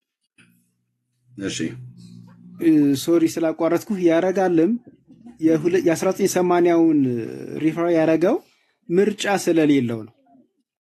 ኦኬ ምርጫ ስለሌለው ነው፣ የተሻለ ነገር ስለሌለው ነው እንጂ ወዶት አይደለም። በፍጹም ይሄን ደፍሬ ነው የምነግርህ። ምክንያቱም እንግዲህ መጽሐፉን እንዳነበበ ብቻ አይደለም፣ መጽሐፉን እንደተቸ ሰው 2 ጊዜ የእሱን መጽሐፍ ለመተቸት ሞክሬያለሁ። 3ኛም ደግሞ እግዚአብሔር ቢረዳኝ መዛኙ ሲመዘን ቅጽ 3ን እያዘጋጀው ነው። በዚህ በ3ኛው ላይ ትኩረት ለማድረግ የፈለግኩትኝ እየሞከርኩ ያለሁትኝ የጠቀሳቸው ጥቅሶችና ጥቅሶቹን የተረጎመበትን መንገድ እሱን ስትመለከት ለቃለ እግዚአብሔር ታማኝ ሰው እንዳልሆነ በደንብ ታያለ። ለቃለ እግዚአብሔር ተገዢ ሰው እንዳልሆነ በደንብ ታያለ። የቃለ እግዚአብሔርን ልክ ልጆች ሆነን በነበርን ጊዜ ብይ ስንጫወት ብዩን እንደፈለግን እናሽከረክራት እንደነበረ የእግዚአብሔርን ቃል እርሱ እንደወደደ የሚያሽከረክረው የሚቃኘው ሰው እንደሆነ ትመለከታለ። አሁን እንደዛ ደፋር ሆኖም እንኳን ምንባቡ ግን እንደዛ እንደማይል ህሊናው በደንብ እንደሚወቅሰውና እንደሚከሰው በጣም ግልጽ ነው፣ በደንብ ግልጽ ነው። ስለዚህ ይሄም ሰው ቢመቸው መጽሐፍ ቅዱሱን ቤተክርስቲያናችን እንደምታምነው በሚል መንገድ መቃኘት የሚፈልግ ሰው ነው። ቤተክርስቲያናችን እንደምታስተምረው በሚል መንገድ መቃኘት የሚፈልግ ሰው ነው። ይቅርታ አድርግልኝ፣ ሰዎቹ በጣም በጣም በጣም በጣም አይናቸውን ጨፍነው ያሉ ሰዎች ናቸው። ለቃል እግዚአብሔር ክብር የላቸውም። ኢቭን ለቃሉ ባለቤት ለእግዚአብሔርም ክብር የላቸውም ብዬ አስባለሁ። እና ስለዚህ ትምህርታቸውን ወደ መጽሐፍ ቅዱስ ለመክተት የሚረዳቸው መጽሐፉን እነሱ በሚፈልጉት መንገድ ሲከልሱት ነው፣ እነሱ በሚፈልጉት መንገድ ሲያበጃጁትና ሲያስውቡት ነው። እና እሱም ቢሆን ያንን የመረጠው ሌላ ምርጫ ስለሌለው ነው። ያው ከዝንጀሮ ቆንጆ ትምህርት የለ እንግዲህ እኔ የ1980ው ከዝንጀሮዎቹ መካከል ነው እያልኩኝ ሳይሆን ለእሱ እንደው መለስ ዜና የተጠቀመውን ቃል ልጠቀም፣ ከእጅግ በጣም መጥፎ ይሻላል አይነት የምርጫ ጉዳይ እንጂ ወዶት አይደለም። ይህም በድፍረት ነው የምናገረው። የሚገርም ነው። ስለዚህ አማራጭ ሲያጡ ነው ታችሁ በራሳቸው። ይሄ አንዱ እኮ ትልቅ ጥያቄ ነው ህዝብ ማስተዋል ያለበት። እንዴት እኔ እነኚህ የተቃወሙ ሰዎች እግዚአብሔር ይባርካቸው ማለት እንደው አሁን ቴዲ እንዳለው ከዝንጀሮ ቆንጆ አይነት ነገር ቢሆንም ግን የተቃወሙ ሰዎች ይህን መጽሐፍ የኦርቶዶክስ አማኞች አገልጋዮች ማለት ነው እግዚአብሔር አምላክ ይባርካቸው። ምክንያቱም መጽሐፍ ቅዱሱ የተበረዘ ሙስሊሞች እንደሚሉት የሰው ሐሳብ የገባበት የእግዚአብሔር ቃል ከዋናው ከበኩረ ጽሑፉ እየተላቀቀ እነሱ የፈለጋቸውን ስራዋጽ ያስገቡበት በጣም ብዙ እንክርዳድ ያለበት ትርጉም ነው ይሄ መጽሐፍ። የወንጌል አማኞች መጽሐፍ ቅዱስ ሰዎችን ግዙልን ብላችሁ ስትሉ ይሄን መጽሐፍ እንዳይገዙላችሁ፣ ኦኬ፣ ይሄን መጽሐፍ እንዳይገዙላችሁ። በተለይ ውጭ ሀገር ያላችሁ ሰዎች ለልጆቻችሁም ወይ ለራሳችሁ የምትጠቀሙት ይሄን መጽሐፍ እንዳይገዙላችሁ። መጽሐፍ ቅዱሱን መግዛት ካለባችሁ ከወንጌላውያን አማኞች የመጽሐፍት መሸጫ መደብር እንደ ራዕይ መጽሐፍት፣ የምስራች ድምፅ፣ መካነ ኢየሱስ፣ የምስራች ድምፅ፣ መካነ ኢየሱስ እንደዚሁም ደግሞ የመካነ ኢየሱስ ደግሞ እዛ አሁን እንኳን ያለ አይመስለኝም እና ቤተክርስቲያን የመጽሐፍት መሸጫዎች እንደዚህ በየቤተክርስቲያን አለ። ከዛ እንዲገዙላችሁ አድርጉ። የ1954 ዓ.ም ትርጉምና አዲሱ መደበኛ ትርጉም ማለት ነው። ይህንን በጣም ብዙዎች እጃችሁ ላይ ሊገባ የማይገባ ለትውልድም ስጦታ አድርጋችሁ ልሰጡት የማይገባ መጽሐፍ ነው። ካገኛችሁ 80 ያዱ እንኳን 80 ያዱ ነው እንደው እንስጥ እንኳን ብላችሁ ካላችሁ ይሄኛውን እትም ካገኛችሁት ግዙት ማለት ነው። ይሄኛው እትም ኦኬ። ቴዲ አንድ ጥያቄ ልጠይቅህ። ባለፈው እኔ አሁን የ46ቱ ማነው የ47ቱ ዓመተ ምህረት እትም አንተ እጅ ላይ ያለ ይመስለኛል። ባለፈው እንደዛ ያልከኝ ይመስለኛል። የ47 ዓመተ ምህረት እትም ግዛልኝ ብዬ በባለፈው ነግሬህ የሆኑ ወገኖች በዓለም ዙሪያ ነበሩና መጽሐፉን ፈልጋለሁኝ ብዬ ስል ዋጋውን ጠይቀህ ንገረን ብለውኝ ስንት ነበር የተባልከው? ሄደህ ቴዲዬ አንተ ነበር አይደል የላኩት ወይስ ብሩኬ ነው? አንተ መሰልከኝ። ያው ልክ ነው። እኔ የላከው እዛ ሆኜ ነበር ደውልኩልህ። ስንት ነበር? አመት ያልፈዋል አይደል? እሱ ነገር ይመስለኛል። አዎ አመት ከ6 ወር ምናምን አካባቢ ያልፈዋል። አሁን ዋጋ ካልቀየረ የዛን ጊዜ 300 ሺህ ብር ነበር ያለ። እየሰማችሁ ነው ወገኖች? 300 ሺህ የኢትዮጵያ ብር ነው ያለው። እዛው መጽሐፍቱ መሸጫ ቦታ ላይ ሆኖ ነው። ከዳንዬ ጋር አብረን እኔ ደወልን እና እንደውም ምንድን ነበር ያልከው አስታውሳለሁ። ባጃጅ አልገዛበትም እንዴት አለ እንደሱ ነበር ያልከኝ እያለሁ አያችሁ። በ1947 ዓመተ ምህረት እጄ ላይ ያለ ቴዲ አንተ ጋር መጽሐፍት ጋር እስቲ አሳየን። ዝም ብለህ በቪዲዮ አሳየን። ትልቁ ላይ አድርገው ነው። በ1947 ዓመተ ምህረት እንዲኖረኝ ፈልጌ እና ምን ብዬ ልንገረው ለዛ አይ ቲንክ አሜሪካ ወይ አውሮፓ ይመስለኛል ወይ ትመስለኛለች እህት ትመስለኛለች። ኤርሚኔ መጽሐፉን እገዛልሃለሁ። ያው ጌታ እግዚአብሔር ይባርካችሁ። ባይዘይ ዚኔ ቤት ውስጥ ያሉ መጽሐፍቶች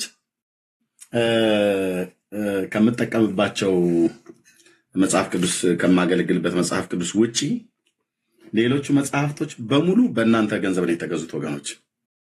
ይህም አሁን በእናንተ ገንዘብ የተገዛ ነው። ይሄኛውን እንኳን ከኢትዮጵያ ይዤ መጥቻለሁ እና ሌሎች መጽሐፍቶች በጣም በጣም በጣም በጣም ስፍር ቁጥር የሌላቸው መጽሐፍቶች ማለት ነው እና የ47ቱን ዓመተ ምህረት ይሄኛው የ80 ነው። የ47ቱን ፈልጌው በቃ ጥርሴ ከጥርሴ እንደዚህ ነው የተገናኘው። 300 ሺህ የኢትዮጵያ ብር በንጉሱ በጃንሆይ ዘመን የታተመው ማለት ነው። ጆሲ እየሰማችሁ ነው። ወንድምነት ጌርሳሚ ወንጌላዊ እየሰማችሁ ነው። የዚህን ያህል አስወድደውታል። ግን በጣም የሚነደኝ የሚቆጨኝ ወደ ጌታ በመጣው ወይ በአመቱ ወይ በ2 ዓመቱ አካባቢ ነው። መስካየ ኅዙናን መድኃኔዓለም አካባቢ ነው ቦታው። ቤቱ የማን ቤት እንደሆነ አላውቅም። አሮን ቴዲ የታውቀው ከሆነ ዲያቆን ጋሻው የሚባል ነበረ። ቀጭን የመስካየ ኅዙናን መድኃኔዓለም ቤተክርስቲያን ታውቀዋለህ? ቀጭን ጋሻው ዘመነ ነው። ጋሻው ዘመነ ነው ይባል። የአባቱን ስም አላውቅም። ግን ቀጭንዬ ልጅ እንጃ ሊሆን ይችላል። ጠይም ቀጭን ነው። ጋሻው ዘመነ ይሆን አይዶን ነው። ከእሱ ጋራ ከመስካየ ኅዙናን መድኃኔዓለም ቤተክርስቲያን የወጡ ዲያቆናት ናቸው። እኛ ጋር አሴምብሊ ቸርች መጥቶ እዛ አገኘው ነበር እና አይ ቲንክ ከእሱ ጋር ይሆን አይዶን ነው። ብቻ የሆነ ሰው ቤት ወስደውኝ በንጉሱ በ1946 ዓመተ ምህረት የታተመ ነው ይሄ መጽሐፍ ከፈለክ ውሰደው ብለው ሲሉኝ 80 ያዱ ነው እየስላቸው አዋለ። ኧረ ምን ያደርግልኝ አልኩኝ። ምን ይፈይድልኝ ብዬ ቴዲን እዚህ ጋር አድርጎት እስኪ ቴዲን እዚህ ጋር አድርጎት መጽሐፉ እንዲያሳየን እና በጣም ይቆጨኛል አንዳንድ ጊዜ ጅላጅል መሆን። ያኔ ወስጄው ቢሆን ኖሮ እንዴት ደስ ባለኝ ነበር። ሞዴሬተሮች ትችላላችሁ አይደል? ቴዲን እዚህ ጋር ማድረግ ካልሆነ እኔ ማድረግ አልችልም ይመስለኛል። አሁን እንዴት እንደሚሆን አይደል ነው። እሺ ኦኬ፣ ካልሆነ ቀይረዋለሁ። እሺ ልቀይረው። በቃ ተው፣ ችግር የለም። ወደ ቀድሞ ልመልሰው። ኦኬ ቴዲ፣ እሺ ያው ትልቁ ላይ አድርጌያለሁ። የ1947 ዓመተ ምህረት 80 ያዱ እዩት። መጽሐፍ ቅዱስ ይላል የብሉይና። በነገራችን ላይ ቅድም አንድ ኮሜንት ስመለከት ነበር በ1947 እሱንም ላምጣው እንዴ 66ቱ ነው የታተመው የሚል ኮሜንት አይቻለሁ። ልክ ነው፣ 66ቱም ታትሟል። በዛው ጊዜ ሁለቱንም ነው ኃይለ ሥላሴ ያሳተሙት። ምንድነው የሆነው? እዚህ ጋር መግቢያው አለ እንደምትመለከቱት፣ የጻፉት ኃይለ ሥላሴ ራሳቸው ናቸው። እዚህ ላይ መግቢያው ላይ ሀሳባቸውን ሲያስቀምጡ አገር በተረጋጋችበት ጊዜ መስራት ከፈለጓቸው ነገሮች ውስጥ አንዱ መጽሐፍ ቅዱስን ለጊዜው ለነበረው ማህበረሰብ በሚሆን መንገድ ማስተርጎም ነውና ያንን ሲያደርጉ 81ዱንም 66ቱንም ነው ያሳተሙት። እነዚህ ሁለቱም ብቻ ሳይሆን ቁርአንንም ጭምር እሳቸው እንዳሳተሙት ሳንብብ ያለው አንድ ጽሁፍ ላይ እና ቅድም እንዳየነው መጽሐፍ ቅዱስ የብሉይና የአዲስ ኪዳን መጽሐፍት ይላል። መቅደም አለ። መቅደሙ ላይ ምን ይላል? እዚህ ጋር እንደምትመለከቱት ሐምሌ 12 ቀን 1947 ዓመተ ምህረት ይላል። ይህ መጽሐፍ በሁለት መንገድ ይጠራል። አንደኛ እዚህ ጋር እንደምናየው የ1947 እትም ተብሎ ይጠራል። እዚህ ጋር ደግሞ እንደምንመለከተው የ1953 እትም ተብሎ ይጠራል። ሐምሌ 16 ይላል እዚህ ጋር እንደምትመለከቱት። እዚህ ጋር ደግሞ ሐምሌ 12 ለምንድን ነው በሁለቱ ዓመተ ምህረት የተጠራው ይመስለኛል። ይሄኛው መቅደሙን ቀደም ብለው ጽፈውት ግን ለመታተም ዘግይቶ የነበረ ይመስለኛል። ስለዚህ 2 ዓመተ ምህረት መጽሐፉ ላይ ስለሚገኝ አንደኛ የመቅደሙ የተጻፈበት፣ ሁለተኛ መጽሐፉ ደግሞ የታተመበት በሁለቱም ይጠራል። የ1953 እትም ይባላል። አንዳንዶች 1954 ይሉታል። እንደገና ደግሞ 1947 ይባላል። በእርግጥ 80 አሃዱ ነው ወይ የሚለውን ለማየት እንዲረዳን ዝርዝሩን እንመልከት። ከዚህ ቀደም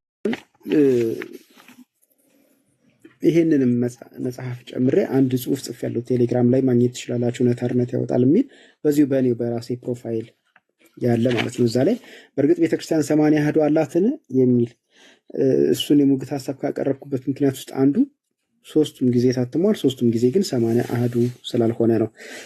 ይሄ 80 አሃዱ የተባለበት ምክንያት ለምንድን ነው ታዲያ ከተባለ እዚህ ጋር እንደምትመለከቱት ኩፋሌ አለ፣ ሄኖክ አለ፣ እዝራ ሱቱኤል አለ፣ እዝራ ካለ አለ፣ ጦቢት አለ፣ ዮዲት አለ፣ መቃቢያን 1 2 3 አሉ። እዚህ ጋር ስትመጡ ሲራክ አለ፣ ከላይ ጥበብ አለ፣ እንደዚህ እዚህ ጋር ባሮክ አለ። እንደዚህ ባለ መንገድ ተሰግስገው ነው የሚገኙት። እኛ ሁላችን የምናውቀው በ1980 ዓመተ ምህረት የታተመው ቀደም ሲል ጆም ሲያወራ ነበረ። ተጨማሪዎቹ የብሉይ ኪዳን መጽሐፍት በሚል በብሉይ ኪዳንና በአዲስ ኪዳን መካከል ላይ ተቀምጠው ነው የምናውቀው። በ1947 የታተመው ይሄ ትልቁም ነው የሚባለው ራሱ ይመስለኛል።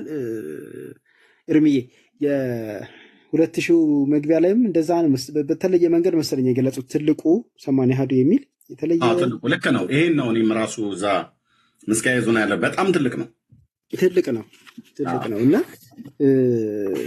እዚህኛው ላይ ሰግስገው ነው ያስቀመጡት። ተጨማሪዎቹ በሚል ለብቻው ከማስቀመጥ ይልቅ እንደምትመለከቱት ዜና መዋዕል ቀዳማዊ፣ ዜና መዋዕል ካልዕ በኋላ ኩፋሌ ሄኖክ ይልና እዝራ ነህምያ ብሎ እዝራ ሱቱኤል፣ እዝራ ካልዕ፣ ጦቢት፣ ዮዲት ይልና አስቴር ብሎ መቃቢያን ቀዳማዊ፣ ካልዕ፣ ሳልስ ይላል። ከዛ ኢዮብ፣ ዳዊት፣ ምሳሌ ይልና ተግሳጽ ይላል። ጥበብ፣ መክብብ፣ መኃልየ ዘሰሎሞን ይልና ሲራክ ይላል። ኢሳያስ፣ ኤርምያስ ይልና ባሮክ ይላል። እንዲህ ባለ መንገድ ቀይጠው ወይም ደግሞ ደባልቀው ነው የዛን ጊዜ ያሳተሙት። የ2000 እትምም በተመሳሳይ መንገድ ነው የተካሄደበት። የ2000 እትም ላይ ቤተክርስቲያኒቱ እምነት አጉድላለች። ምን አይነት እምነት ነው ያጎደለችው? የዓለም አቀፍ መጽሐፍ ቅዱስ ማህበር ዩቢኤስ ማለት ነው ከቤተ ክርስቲያኒቱ ጋር አግሪመንት ሲፈጽም ካዘዛቸው ትእዛዞች ውስጥ አንደኛው እነዚህ ተጨማሪዎቹ የብሉይ ኪዳን መጽሐፍት በ1980 ዓመተ ምህረት እንደታተመው ለብቻቸው እንዲታተሙ የሚል ነው። ቤተ ክርስቲያኒቱ ይሄንን ኖ እንደዛ አላደርግም አላለችም። እሺ ይህን ያለችው ነገር ግን መጽሐፉ ሲታተም ግን በዚህ መንገድ ተቀይጠው ወይም ደግሞ ተበትነውና ተደበላልቀው ነው የታተሙትና ከመጽሐፍ ቅዱስ ማህበር ጋር የነበራትን ስምምነት አፍርሳ ወይም ደግሞ በተለመደው ቋንቋ ላውራ ቃል አባይ ሆና ደባልቃን ያሳተመችውና በዚህ ምክንያት ወደዚህኛው ስመለስ ይሄ 80 አሃዱ ተብሎ ይጠራል። እናንተ ባለ ሊፕስቲኩ የምታውቁት የ2000 እትም ነው። ይሄም ባለ ሊፕስቲክ ነው። እንደውም የዚህ ደመቅ የሚል ይመስለኛል። ሊፕስቲኩ የበዛበት ይመስለኛል። እንደ አጋጣሚ ሆኖ ነው የተደጎሰ ነው የደረሰኝ።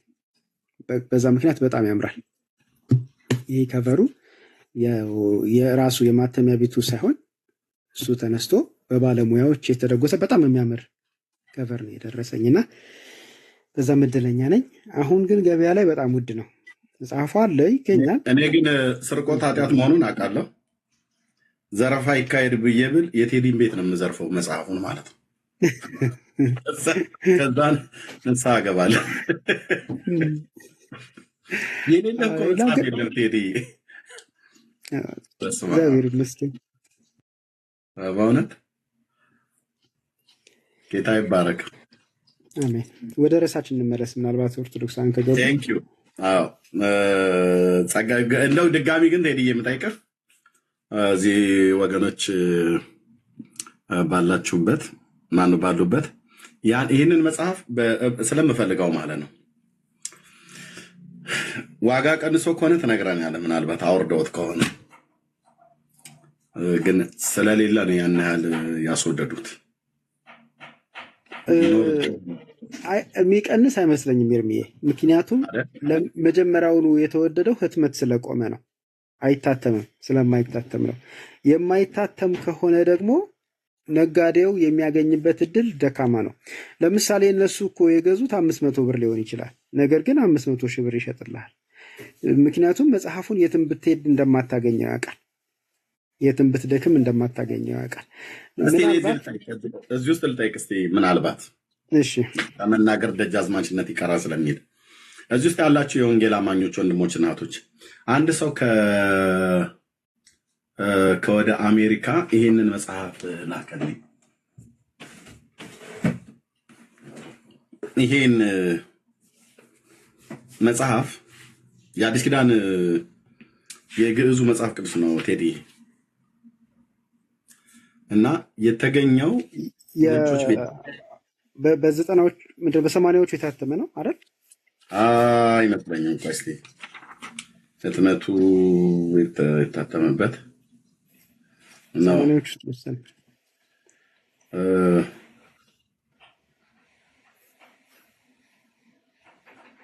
ነው። የለውም አዶ ነው እዚህ ጋር የለም። ከጀርባው ላይ ካለ አዶ ነው። ከጀርባ አይኖርም። ከጀርባ አይኖርም። ፕሪንትድ ኢን ግሬት ብሪታንያ እሱ ባለበት ቦታ ላይ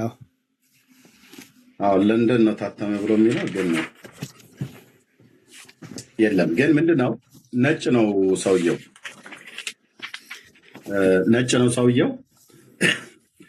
በአሜሪካ ካህን ጌርሳም ሀገር አይ ቲንክ ጆሲም ዛ ይመስለኛል በሌ ሀገር ይሄ ምንድነው እኔም ባለሁበት ሀገር ገራጅ ሴል የሚባል አለ። እነዚህ መጽሐፍቶቻቸውን አውጥተው ይሸጣሉ። መጽሐፍት የሚሆን እቃ ምናምን ነገር ገራጅ ሴል ምናምን ነገር ተብሎ ይባላልና እዛ ቤት ገራጅ ሴል ብሎ በሚለው ቤት ላይ ይሸጥ በነበረው መጽሐፍት ውስጥ አንድ ኢትዮጵያዊ ሰው አሁን ስሙን ማልጠቅሰው ስሜን አትንገር ብሎ ስላለኝ በዛ ሲያልፍ ሲያገድም የገራጅ ሴል አየና ሲገባ ያ ነጭ ሽማግሌ ሰውዬ መጽሐፍቶችን አውጥቶ ይሸጣል። ከመጽሐፍቶቹ መካከል እንደ ድንገት ይህን መጽሐፍ ያየዋል። ኢትዮጵያዊ ወንድም ገልጦ ሲያየው ቅዱስ ወንጌል ነው የሚለው ተግዚነ ወመድኃኒነ ኢየሱስ ክርስቶስ ወመጽሐፍቱ ለሐዋርያት ቅዱሳን ይላልና ግዕዝ ነው። የኛ ብሎ ያነሳዋል ማለት ፒውር ነው። በቃ ምንም አልተነካም።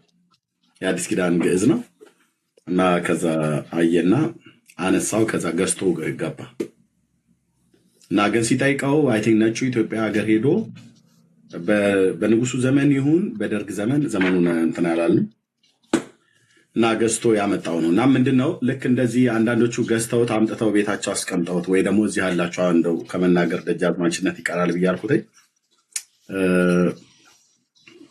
ወንጌል ለወንጌል ስራ ብትገለገሉበት ብላችሁ የምትሉ ወንድሞች እህቶች ብትኖሩ ምናልባት አባቶቻችሁ ወይ አያቶቻችሁ ገዝተውት ቤት ውስጥ ያስቀምጡ ካለ እኔ ልሸጠው አይደለም ለአገልግሎት ነው የምፈልገው። መጽሐፉ ያላችሁ ሰዎች ካላችሁ ቅልብ ያላችሁ ሰዎች ካላችሁ አይጠፋምና በአባቶቻችሁ በእናቶቻችሁ በቤተሰቦቻችሁ ቤተሰብ ውስጥ ሊኖር ስለሚችል ማለት ነው። እና እንደዛ ድንገት ካለ ብትተባበሩ መልካም ነው ብዬ እላለሁ። ጸጋ ይብዛላችሁ። እችን ለማለት ነው። ቴዲ ይቀጥል። እሺ ታስታውሳለህ ኤርሚዬ አንዲት ልጅ ኮሜንት ጽፋ እንድትገባ ምናልባት ሴት ከሆነች ብዬ ነው እንደዚህ እያወራ ያሉት፣ ወንድ ሊሆን ይችላል።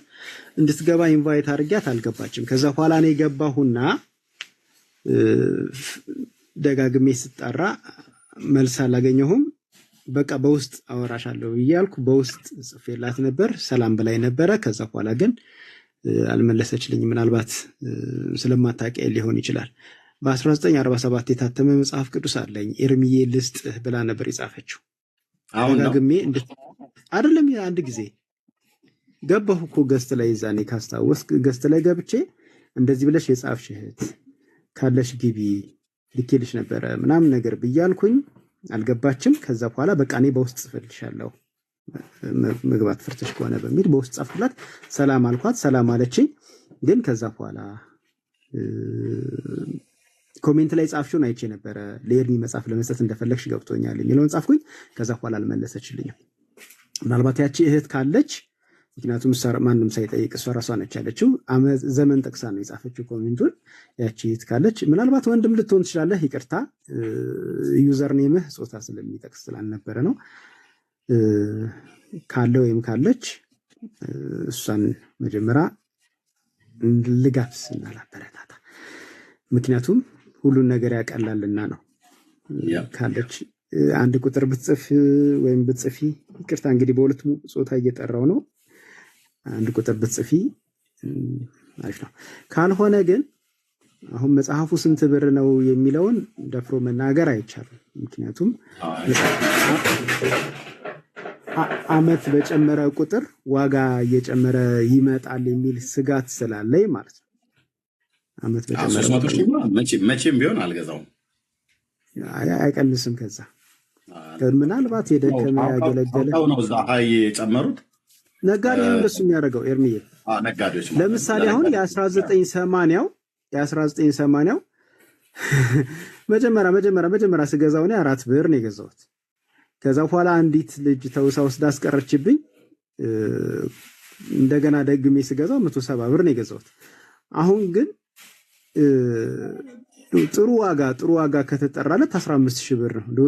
ቆንጆ ዋጋ ነው። አሁን በዚህ ዋጋ መግዛት ጥሩ ነው አይቆጭም ከተባለ 15000 ብር ነው። በ1980 አሁን አንተ ቅድም ስታሳይ የነበረው ከገዛችሁ እንኳን ይሄን አስገዙ እያልክ የነበረው ወይም ደግሞ ያረጋል እንደው እሱ ይሻለናል ብሎ እያለ ያለው አነስተኛ ዋጋ የሰማሁት 15000 ብር ነው። እንግዲህ ከዛ በላይም የሚጠሩበት ጨካኝ ነጋዴዎች ስላሉ ማለት ነው። አንዳንድ ነጋዴ በጣም ጨካኝ ነው፣ ርህራሄ የለውም። ኧረ በጣም እኔ እዛን ቀን እንዴት እንደደነገጥኩ ጆሮዬ እስኪቀላ እኮ ነው። 300,000 ይቅር እኮ አልኩ። እንዴ ባጃጅ ብንገዛበት አይሻልም ወይ ብያልኩ። እውነትህን ነው። ይቀንሳል ብዬ አላስብም። ኤኒዌይስ ግን ቼክ አደርግልህና እጽፍልሃለሁ። አሁን መሽቷል፣ ነገ ቼክ አደርግና አሳውቅሃለሁ። በቃ በውስጥ ትነግረኛለህ። ተባረክ። የሚገርመው ታምረ ማርያም ራሱ እንኳን አንዲት እህት አይ ቲንክ ማን ነበረች ገዛችልኝ። በጣም ታምረ ማርያም የ415ቱን እሱ ራሱ 7000 ብር ነው፣ 7000 ነው 6000 የኢትዮጵያ ብር ነው የገዛችውና ውድ ነበር ቴዲ። አረ በህግ ምናምን ብዬ ስላት አይሆንም ገዛልሃለሁ ብላለችኝ። እና ራሷን ሄዳ የጠይቀችው ፒያሳ ሄዳ ስጠይቅ 7000 ነው 6000 አሏት። 400 ባለ 400 ምናምን ታምሩ ባለ 400 ማለት ነው። የተስፋ ገብረስላሴ ትሩ የተስፋ ገብረስላሴ 400 አይደለም 300 ምናምን ነው። 400 የዛ የግለሰቡ ነው። የማን ነው? በትልቅ መስቀል ያለው አንተ ስታሳየው አይቻለሁ።